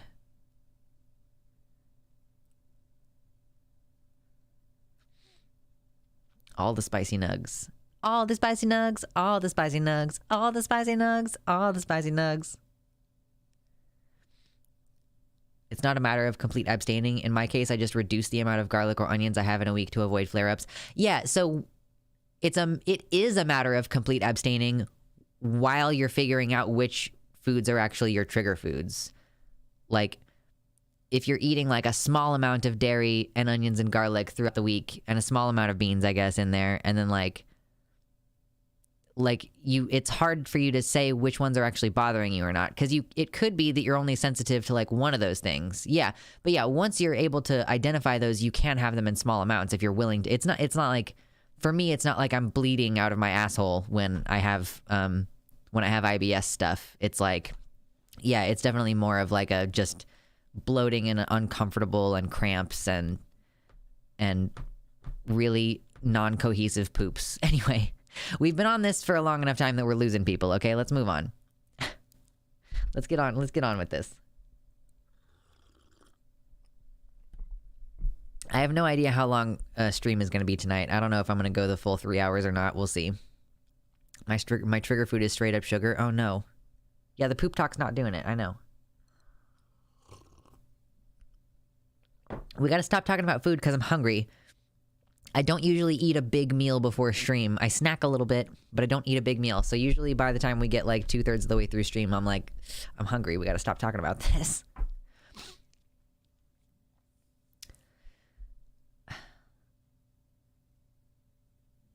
North Dakota has come out with a few different bills, I believe, related to gender over the past, in the swing that the entire rest of the country is going through, where they are really trying super hard to limit our rights in as many ways as they possibly legally can. And this one is about schools. At the very minimum, it's about schools. It could be more general. I'm not sure. But this one is about what words you're allowed to use, like what pronouns you're allowed to use, basically. This is a pronoun bill. So this is saying words, these words that are used to reference an individual's sex, gender, gender identity, or gender expression, which all mean the individual's determined sex at birth, male or female. The words referring to an individual person, employer, employee, contestant, participant, member, student, or juvenile must be used in the context of that person's sex as determined at birth. Who does this apply to? Is this... who does this apply to? This section applies to all policies, records, forms, rules, standards, procedures, guides, materials, instruction, training, correspondence, advertising, or marketing used by any entity receiving state funding, including a public school, an institution under the control of the State Board of Higher Education, and a state agency or office. That's also going to include any entity receiving state funding. That this kind of thing will also include the hospitals, as in the case that we were talking about previously to this. But so the reason that this one in particular crossed my feed was that if sex, gender, gender identity, or gender expression is contested, determination is established by the individual's deoxyribonucleic acid, the DNA. If gender expression is contested, does this mean that if a little kid just wants to be a tomboy, they're going to have their DNA tested to find out what pronouns to use? They don't use the word pronouns. They're just saying the words referring to a person must be in context of that person's sex as determined at birth. So Americans, we're going to have to really brush up on our feminine versions of nouns. Like, listen, if you're a public school and you have a female comedian come in to like teach something, to like do a funny thing for the kids, you better call her a comedienne, and you better spell it right too. Same for actors and actresses. You better be very careful to call a person an actress and not use what you think is the neutral term, but is actually the masculine. And so it's like, I wonder about these bills. Like, who's going to pay for the DNA testing? It's really weird that they would say deoxyribonucleic acid and not like chromosomes. Because aren't the like chromosomes distributed across like multiple strands of DNA, or like composed of different components of DNA? I don't really understand it, if I'm being completely honest. I'm not an archaeologist. But who's going to do this testing anytime sex, gender, and gender identity? What are they going to do when there's a trans girl who, or like, I guess it would go the other way around. What are they going to do if there's a trans boy, a little boy who wants to dress like a boy, but he was assigned female at birth? If they test his chromosomes and find out that he's actually XY intersex, are they going to affirm that little kid? Is that what's going to happen? Like, what? Like, yeah, that's what I thought, Alex, that the chromosomes are large swaths of DNA that, like, I don't know. But so I guess if you say it's going to be established by the DNA, then, like, it technically is still correct because the chromosomes are related to DNA. I don't know. Back to dude and dudette. Yeah, exactly. I would end up in jail first week. I would tell them that I couldn't tell the difference and deliberately misgender cis hetero conservatives every chance I got. Yeah, don't do that. Don't get arrested. If you're in my chat, that's rule number 1 for my chat, is don't get arrested. Demon Mama's chat, it's don't die. Rule number 1 here is don't get arrested. I don't know if we're going to stick with that, but that's what we're running with today. How many cis men and women are going to find out their DNA intersects and thus get misgendered? So, I mean, I think the thing is, with cis men and women, there's not going to be any reason to test them, because this does specify if there's contested status, if we are not sure what the person's sex is or whatever, it's going to be tested by deoxyribonucleic acid. So that's the thing that I was curious about. If there's or I guess it could work for a trans girl or a trans boy. If there's someone who's trans and then they find out that they're actually chromosomally intersex, are they going to start affirming that trans kid? I don't think so. And the other problem with this that I want to address before we move on is that this is going to disproportionately impact people of color, as has been the case already. We've already seen instances where, I believe at least, like, I'm pretty sure that there was at least one instance where a young black girl had done well on the sports team, and the white parents wanted her to be tested to find out if she was trans. This is going to be used in racist ways for sure. It never stops at just us. It never stops at just trans people. A lot of these policies hurt women. A lot of these policies hurt people of color. And it's very, very shit. Like, it's hard to say what to do about any of this. Like, make fun of it, point out how silly it is, try to get in contact with your representatives and stuff. I understand that I am not always the solutions person. And maybe you all find that frustrating. I don't know if you all find that frustrating. Zonia certainly found it frustrating that I am more of an information person than I am a call to action person.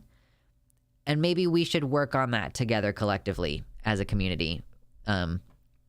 Maybe it's not enough to point out that these things are happening, although I'm sure that many of you didn't know about it before I told you. But yeah, what do we do about it? You all know my prerogative, and that is, like, get out of here. Protect yourself in whatever way you can and get out.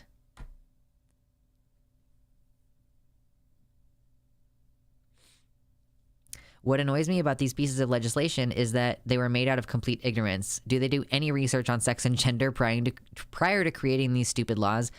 I do actually think that a good number of these laws are they are templates.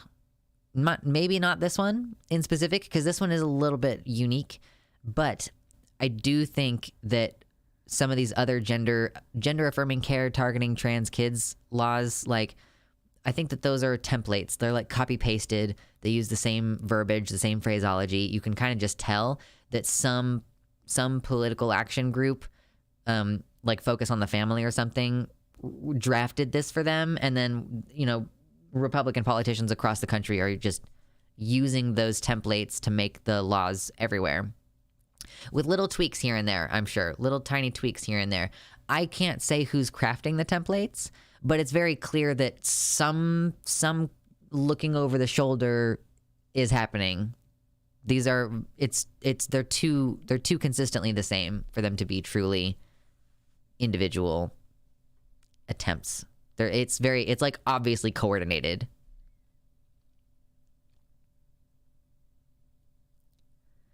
ADF, Alliance Defending Freedom, is the one. Do we know that for sure? I wouldn't be surprised. I would not be surprised. And it is also true that many radical GOP actively reject science and medical information. Yeah. It's pretty clear that facts don't matter to them. Like, they really obviously care about their feelings a lot more than they care about facts. And that's pretty ironic.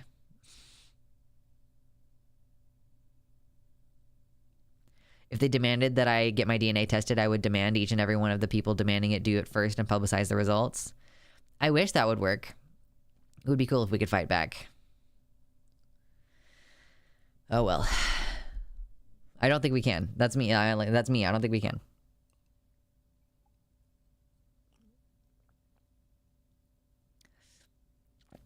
But I don't think that there would be any real, I don't think that you would have any backing, Violet, to say, hey, they're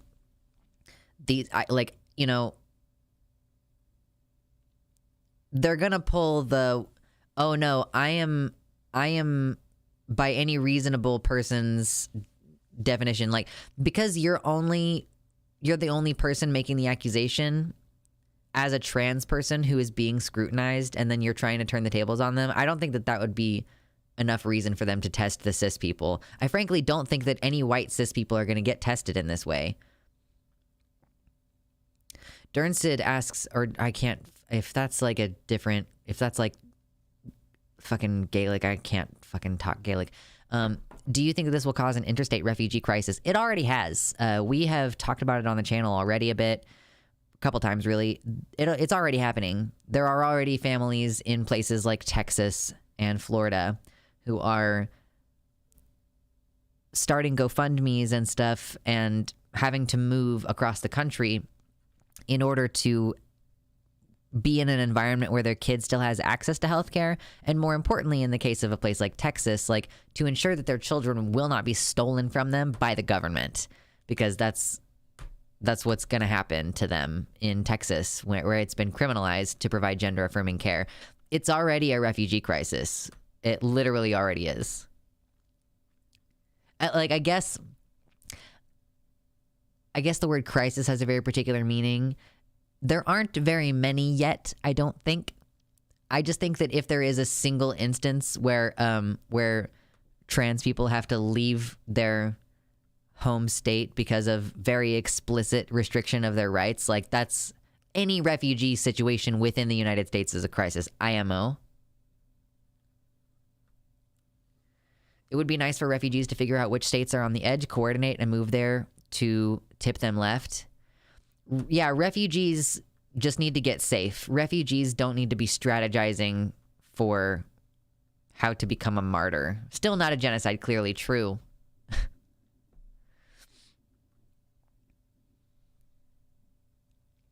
Oil billionaires fund the think tanks like the ADF and Heritage Foundation. These institutions cook up the talking points and legislation templates, send out the lobbyists, provide the lawyers for the insane legal cases they want to push up to the Supreme Court, and distribute money to, quote, grassroots conservative groups. It's a whole ecosystem. Yeah, they clearly feed back into each other. I'm a 25-year-old trans woman in Texas. I'm going to be stuck here for at least the next 3 years, but unless they go full Gestapo overnight, I can run if I need. That's good. I hope that you have a support network where it's like, you would like to be able to move under certain circumstances, like, wouldn't we all? But I hope that you have a situation where it's like, if you really need to, you can sell everything you own to get a plane ticket to somewhere where someone can keep you in, like, their spare bedroom, like, or something, or on their couch in the living room. Escape from New York, trans ops. Oh boy. Okay, maybe we should do Justin Roiland now. I don't know. I guess we are going to close off stream with a tarot reading tonight. We might as well. I'm still learning my tarot deck. I don't really understand it. I'm just trying to think, like, how much longer is stream going to go tonight? I feel like I should try to get to at least 8:30. I still can't believe that panel discussion. I applied for my passport right after I started hormones, after coming out this past fall. Yeah, I need to get a passport. I have been meaning to get one for a few years now, and I just keep not doing it. And I think that I might need one in order to fly to Seattle if I still do that. Yeah, my plan is to eventually move to Washington State to be near my sister. That would be ideal, right? Hopefully this leads to some lawsuits. Personal freedoms are going to be violated with this law. The weirdest thing is that it's very clearly... The other thing is that it's weird about it is that it's a very clear violation of free speech. How much should I sell my XY DNA for? That's a whole new black market. Oh, it's like how sometimes people will like buy fake piss for their piss tests. You gotta buy some fake XY DNA.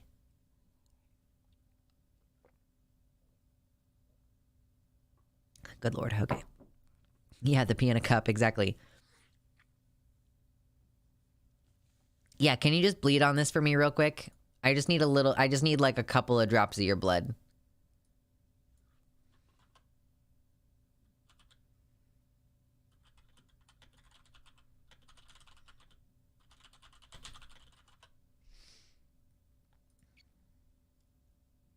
All right, let's talk about fucking Justin Roiland, eh? Underground gene splicing. True. I bounce between wanting to run and wanting to make them drag me out. They're going to drag you out and into a camp. Or to a firing line. Can't get DNA from piss. I literally do piss tests for a living. No, yeah, I didn't think so. Yeah, it was more the bleed on this for me please thing that I thought was funny.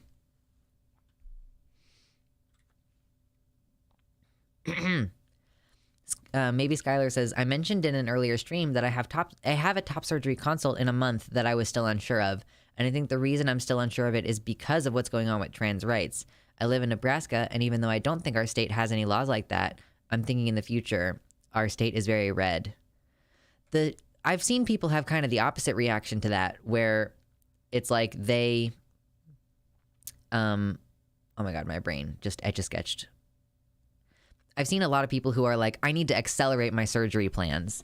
I know people who've been like, oh, I need to get a hysterectomy now because I might not be able to get one later, and things of that nature. Regina says, first time watching a live stream from you. I didn't know that the US had all this like radical guns, racism, and LGBT hate. Probably will never come to the US for a road trip. Yeah, you should stay in Europe for sure. Stay in Europe. I might end up living there someday. I don't know. It depends.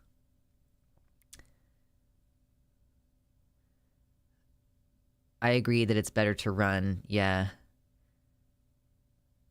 Members of my family got dragged to Warsaw. That's fucked. If they come to get you, that's it. That's your last chance to fight. Yeah, you got it. I just think you should get out. Like, I just think you should get out.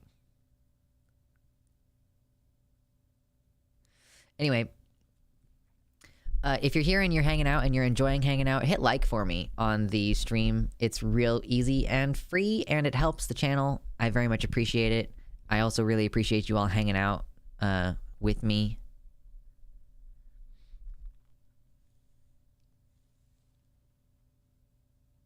What's up, Solomon? I'm angry at myself for just joining. No worries. We start at 6 p.m. on Tuesdays and Thursdays.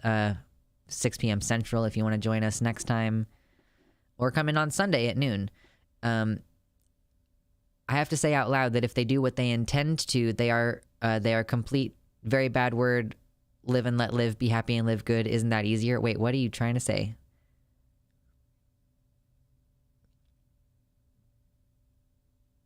Oh, it's my first live stream too. What's up, Pogosh? Listen, you all who it's your very first live stream, I appreciate you being here. Make sure you hit the subscribe button, and don't just hit the subscribe button, click the bell, and then also double check that you didn't turn off notifications from the YouTube app, because if you did, you will not get the bell notifications. But yeah, and also consider coming to the website luxander.net/live, where we have a custom chat with custom emojis. When somebody moves to a red state, I feel the same as when characters in The Handmaid's Tale go back to Gilead for no fucking reason. I thought leaving a genocide was a luxury. Yeah, seriously, says the fucking trans woman who lives in California.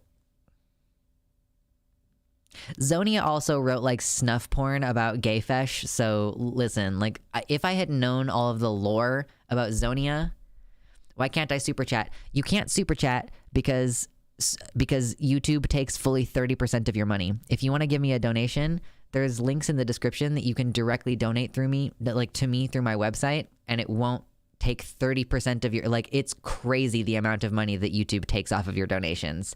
So yeah, there are links in the description though, where it's fulfilled through PayPal.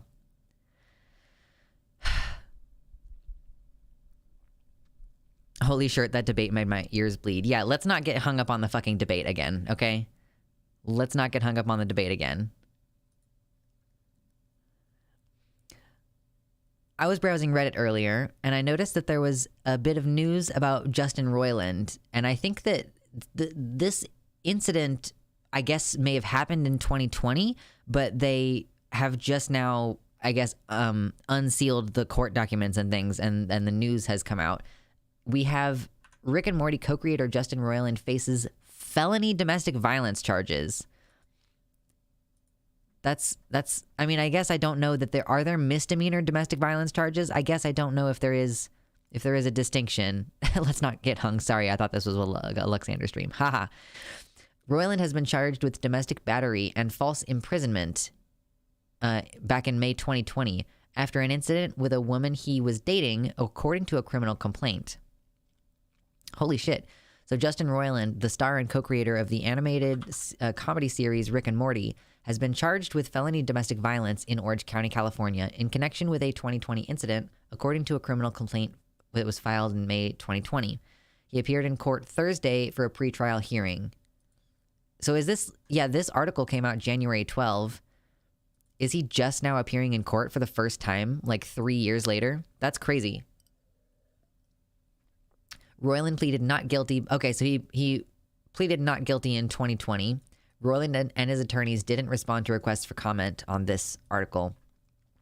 NBC News obtained the criminal complaint in the case, which charges Roiland, age 42, with one felony count of domestic battery with corporal injury and one felony count of false imprisonment by menace, violence, fraud, and or deceit. NBC News is the first to report publicly on the case. So this is like exclusive breaking news. Yeah, maybe he could bribe the judge with some Szechuan sauce. True. The complaint states that the incident occurred on or about January 19, 2020, against an anonymous Jane Doe who was dating Roiland at the time. According to Orange County Superior Court records, Roiland pleaded not guilty to both charges in October 2020. Since then, the case has been the subject of more than a dozen court hearings, including pretrial hearings, and a trial date is not currently set.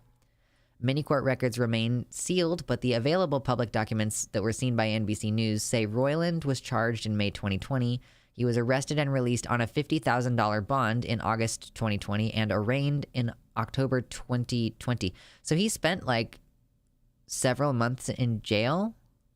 Oh, no. He was arrested and released in August. So yeah, because he had a cool $50,000 on hand, he just immediately got out of jail. So that's always great. We love that. Was this not in the news at all, or did I just miss this completely? I think what happened, Mama Mephistopheles, is that the court documents have been sealed for the last several years and that they've just now become available to the public. And this is NBC News breaking exclusive as of today when we're streaming this. So there was a protective order filed in October 2020 and documented in the court minutes, which said that Roiland is not to harass, threaten, or surveil the person named in the protective order who is not known to NBC News. Yeah, they're keeping that person's name secret. Roiland cannot go within 100 feet of the person, and the order also told that Roiland must turn in any firearms he owns or possesses. The order will last until October 23, and it's not known who submitted the request for the order. That's not a very long time to have a protective order filed. I guess, yeah, so I guess it's 3 years. You got to file a new one every 3 years. Why would it not just last forever? I don't know. The details of the case, including police body camera footage, police reports, abuse investigation reports, medical reports, and recordings of interviews are currently being withheld from the public under a protective order. The affidavit in support of Roiland's arrest is also sealed. So, yeah, they're keeping a lot of this information private because they're trying to protect the identity of the Jane Doe. Like, the person he was dating, who I guess is a female based on the Jane Doe, like, they're trying to protect her. There are a lot more Rick and Morty seasons ordered. It's going to be awkward for networks. Yeah, like, I don't know what they're going to do, really. So, moving on here. During Thursday's hearing, that was today as of streaming and recording this, Roiland's attorney confirmed there is a plea offer available to Roiland, but did not discuss details. The brief hearing concluded a moment later with an agreement to convene again on April 27. Roiland is best known for a double Rick and Morty. Yeah, and Dan Harmon. Adult Swim, whose parent company Warner Bros. Discovery also owns Cartoon Network, declined to comment, so they haven't commented yet on what they're going to do. I wonder how long they've known about this. Yeah, that's the fucking shitty thing. It's like, how long have they been employing this guy, even knowing that he's been doing these kind of things? Or knowing that he's been charged with doing them, allegedly. For the purposes of legal reasons, these are charges that have been brought and allegations. I cannot say that he did that or not. So over the past 3 years, as the domestic violence case has inched along, Roiland's career has progressed. Okay, so yeah, he has. So he released an NFT art collection with over a dozen works in 2021. They sold for over $1.65 million. He released another NFT project in 2022. Roiland also sold his first painting via Sotheby's auction in 2021. Roiland co-created and voiced the main character in Hulu's Solar Opposites, which debuted in 2020 and was renewed for a 5th season in October 22. Most recently, he was behind Hulu's Koala Man series, the first episode of which was released this month. So yeah, all the time that he's been charged with domestic battery and false imprisonment, they don't care as long as he makes the money. That's ultimately what it comes down to. Also released the video game High on Life in 2022, developed through his own game studio, became the top-selling game on Steam. Yeah, this is, like, it's weird to me that they finished the article. Of course, it's a fucking man who looks like that, who ended the article by talking about all of Roiland's, like, successes.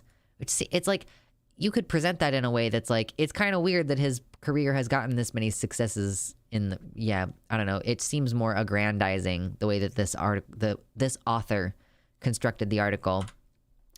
But yeah, it's true. I didn't know that he got into NFTs. I think that is damning as well. What's the deal with Dan? There's not really any deal with Dan. Or is there? I think that Dan Harmon, I guess it was like he would yell at people on the set of Community. I think that's the problem with Dan Harmon, right? It's weird. Like, so many people are like, they just really suck Rick's dick, and it's always been weird. And people have said consistently, oh, if you like Rick, if you think that Rick is a good guy in the context of the show, then you don't get the show. Like, I think people have this idea in their mind that Rick and Morty is saying something, that it has a point, and especially that there's a point about Rick, that you're supposed to really feel like he's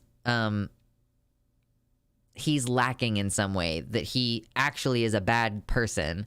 But I don't really think that comes through in the show. I think mostly in the show that Rick is a god, a sex god, a genius, billionaire, philanthropist, sex god.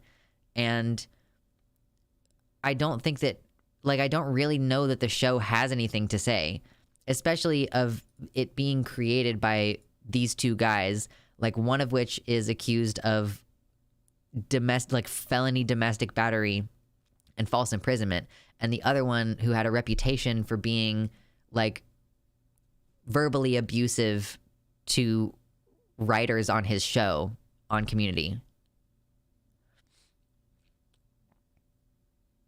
See, yeah, and Dan Harmon has a lot of weird incest references. I know. So you're specifying in Community, but also Rick and Morty has a lot of weird incest references. I don't really have a problem with that. It just is a fact. They made Rick look too cool in too many episodes. The moment that Rick gets humanized, he turns around and continues being a shithead. I don't really think that Rick and Morty has anything to say aside from being a genius excuses you being an asshole. I really do think that Rick is a self-insert. Here's me casting some major aspersions on both Dan Harmon and Justin Roiland. I guess I don't even know how much either of them contributed creatively to the process, but it really seems like a certain type of power fantasy where you're so smart and great that you have the right to be a complete asshole to anyone. It's like almost it gives you like an amount of ownership over other people. Like other people aren't as deserving of respect and adoration as you are because you're so incredibly like smart and handsome and you get all the ladies and you like solve every problem and you have damage, but it's good damage in some way. Like, I really do think that this is like a particular kind of power fantasy. Yeah, I don't want to get into BoJack Horseman because I like BoJack Horseman, and I don't want to get like too derailed while we're focusing in on this segment. I think that's a very shallow interpretation of the show personally, but I respect your interpretation, even if I strongly disagree with it based on what I see, especially in later seasons. Fair enough. I haven't caught up. Fair enough. I'm not caught up. That's my opinion based on like the first 2 or 3 seasons. All right. But I do think that the people who really like Rick, if there is some broader point to if there is some broader thing that the show is trying to say about how being an asshole, isn't acceptable just because you're smart and always save the day. I would be willing to admit that that's the case, but I don't think that most people who like Rick and Morty think of it that way. I think that they tend to look up to him more. So hopefully, I guess when I come back to Rick and Morty later, if I ever do at this point, now that I know that Justin Roiland is a fucking alleged woman beater, I would like to see it have some kind of deconstruction of sorts. I think that BoJack succeeds in a certain way at preventing you from ever really looking up to BoJack, where Rick is a kind of power fantasy to aspire toward in a lot of ways.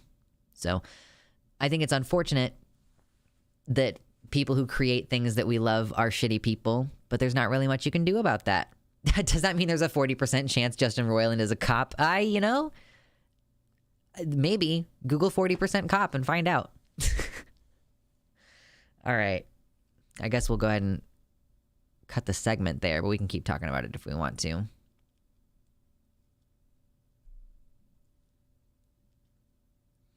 BoJack is more intentional with making BoJack an asshole that never fucking learns. Reminded me a lot of a friend that I cut myself off from.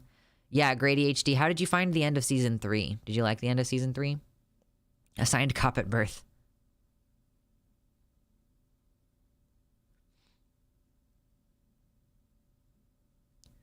I feel like Rick is powerful and that power makes him a terrible person. And I feel like people assume power is desirable. Oh, the fact that people assume that power is desirable is part of what the show is deconstructing. Okay, cool.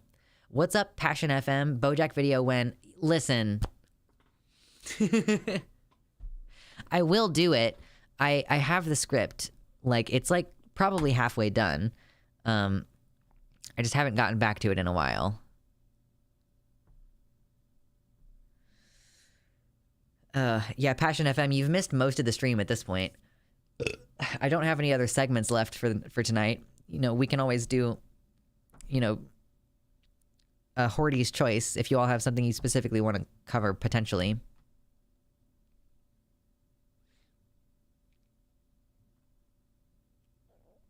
Are you talking about BoJack, Grady HD? it wrapped up decently, but it was also cut short. Like, I don't think they were planning to end it in season 6, so season 6 does feel weird, but I think they did a pretty good job wrapping it up, all things considered. Smuggy segment. Rick is confirmed to be autistic repeatedly, by the way. I mean, that's cool. I do think that there is a particular problem with, like, awkward young men using autism as an excuse to just be majorly fucking creepy. So, I don't know if I like that, actually.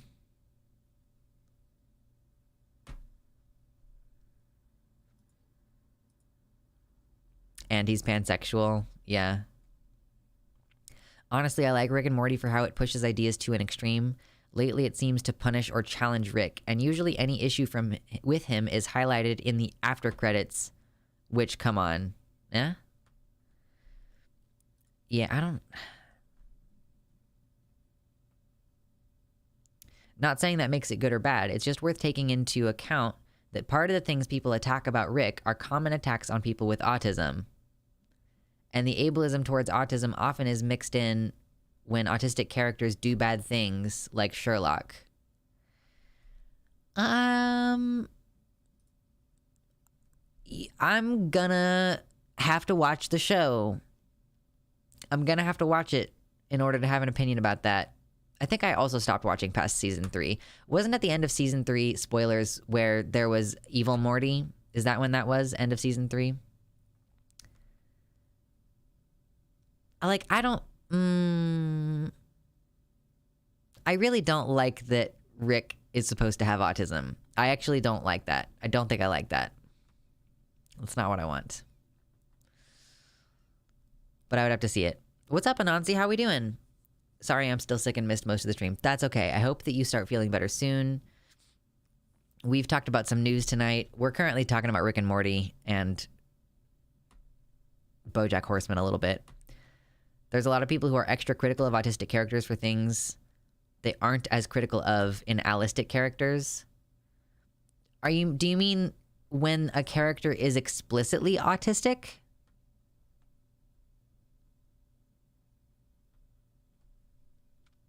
Like, if you have two characters behaving the same way and one of them is just called autistic, are they more critical of those behaviors? Was Abed from Community explicitly autistic? He sure seemed pretty autistic.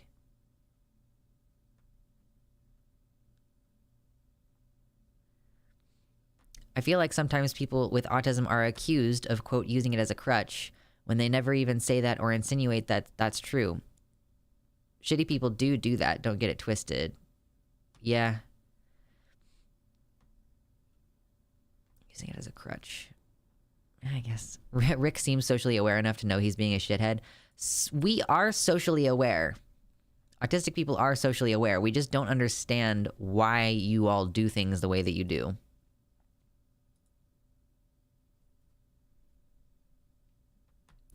Look at the Big Bang Theory. You could say that all of the guys are autistic, but they give Sheldon the most shit.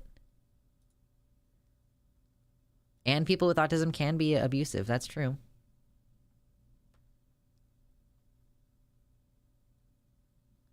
Yeah, Passion FM, I think what Violet is saying is that in later seasons, well, I don't know. Yeah, no, that is an interesting question. Isn't the point of Rick and Morty the fact that Rick isn't a good person, which creates a conflation between autistic people and bad people? Maybe.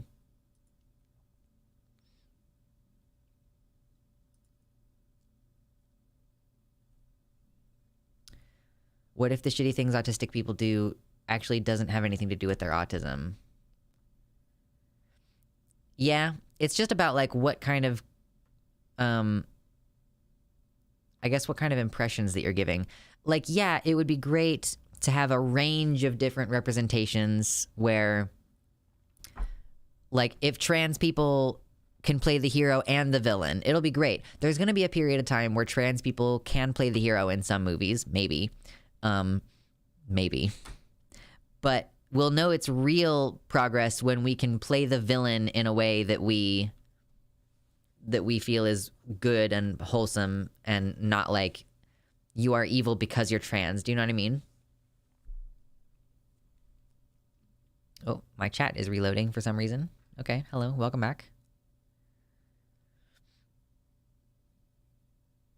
I don't disagree that autistic people can be bad, and Rick never stops being a bad person. It's just the reasons we hate him and the reasons ableist bigots hate him are often very different. Oh, okay, that's fair. That's totally fair.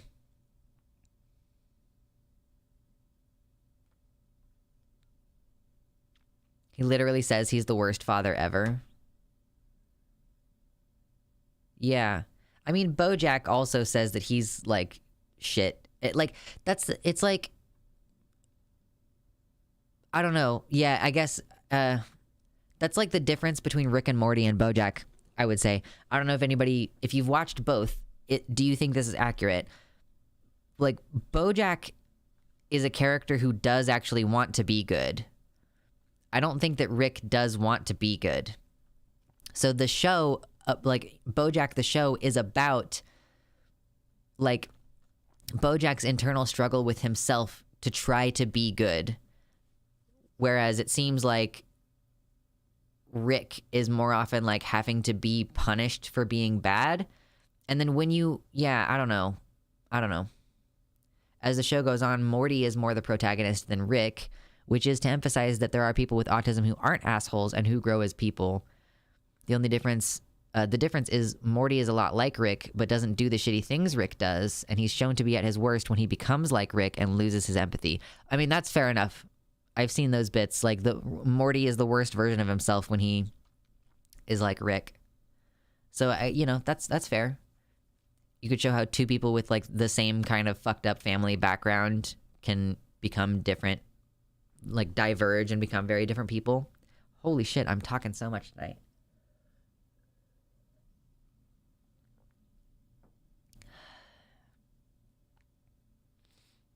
Rick does want to do good, but he's really selfish in his want for scientific endeavors.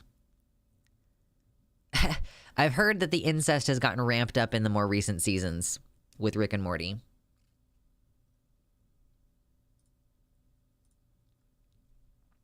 Yeah, Grady HD mentions Elon Musk and Zuckerberg with them being, like, autistic, and, like, the things that we hate about them are not the same thing as the things that bigots hate about them.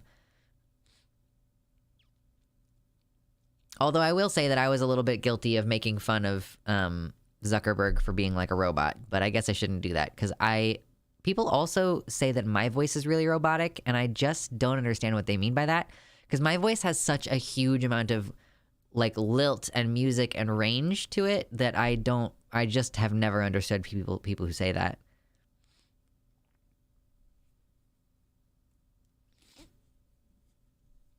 I know, my voice is not robotic at all. Like, what?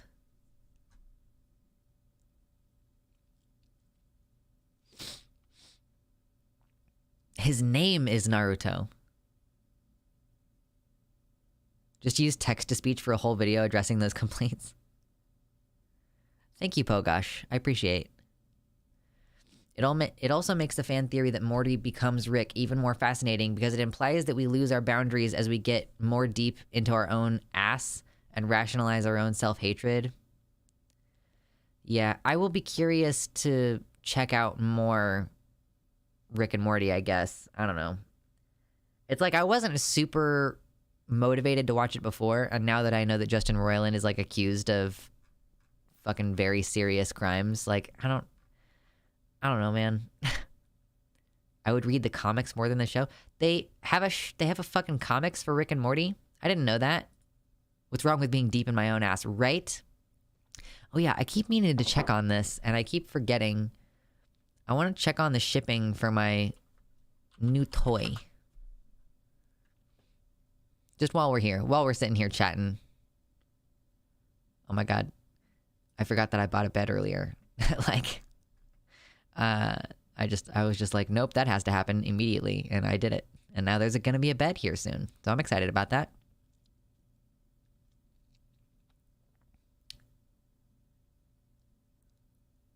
I appreciate the compliments about my voice, for sure. Thank you. The same can be said about hearing versus non-hearing people. Those who sign are more cued to facial expressions than those who don't. So maybe we're used to it and see and hear more. Others may not. Maybe. Stream until your bed arrives. No. It's going to be Saturday before my bed arrives. No, no, no, no. The second to last season had some unintentionally very plural vibes. Oh, okay. Where am I? I was trying to find something.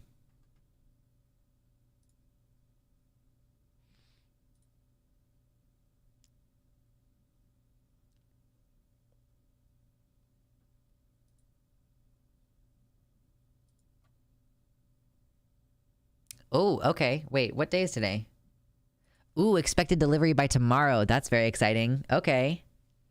I'm excited about that. So hypothetically, the thing should be in the mail tomorrow.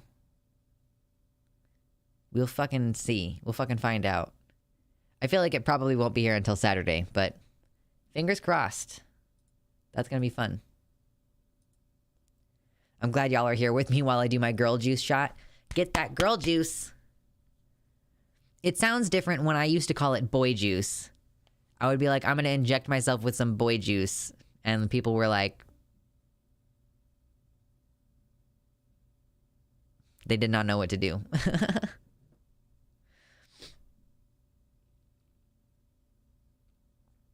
Shots, shots, shots, shots, shots, shots, shots, shots, shots, shots, shots.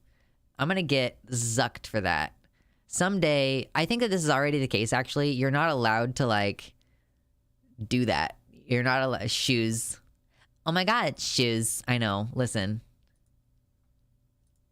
I'm glad everybody's excited about the shots. Good grief.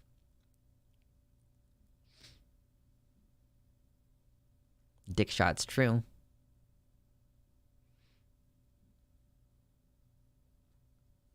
Oh my gosh. Oops, not that kind of boy juice. Exactly, Anthony. Exactly. You see what I mean. Oh gosh. I need a bed so badly, but I've been trying to wait till I move. Right, like why would you get a bed, Quarbarian? Like why would you get a bed sent to your place?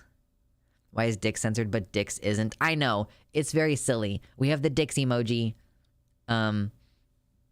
And it doesn't get censored. I don't really know. I don't know where the Dix emoji came from. If anybody does know, excuse me, that's some lore that I would like to know. Because they have it, like, I mean, I know that they had it in Vosh chat. I get injections of that kind of boy juice sometimes. Listen, I'm really excited to be getting the fucking toy that I'm getting tomorrow because I don't want to think about how I'm going to very infrequently get boy juice injections nowadays. Now that I live fucking alone. Don't want to think about it.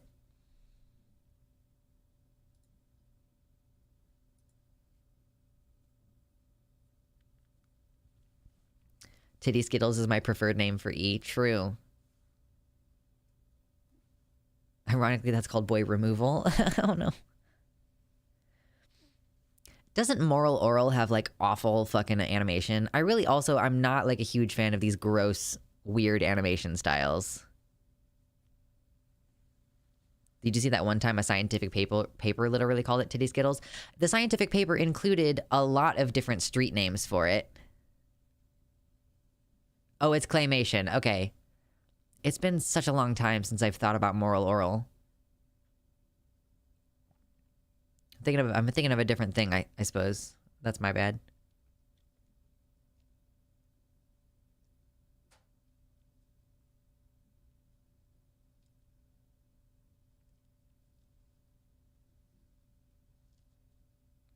Feminems, that's true.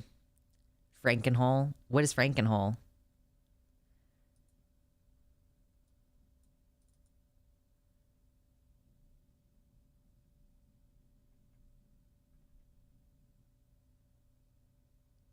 Oh yeah, this is what it was. Oh my God, what happened here? So yeah, this reads, hormone replacement therapy has many nicknames among trans feminine people, including titty pills, titty skittles, smart titties, chiclets, antihistamines, memory mints, lifesavers, Tic Tacs, breast mints, Feminems, antibiotics, transmission fluid, and the notorious HRT. It's pretty funny. Amazingly confirmed true and not just a meme. It's real. It's real. All right, y'all. I have to pee, and I'm also tired, and I want to eat dinner. So I thank you very, very, very, very, very, very much for all of your donations and for hanging out with me tonight and for getting us through that news, chit-chatting a little bit about some TV shows and stuff. I will be seeing you again on Sunday, I believe. I don't think I have anything else going on Sunday. Yeah. So I'll see you all on Sunday at noon. Okay? Good night. Oh, I gotta pull this up and then hit the end stream button. Okay? Good night. Be safe.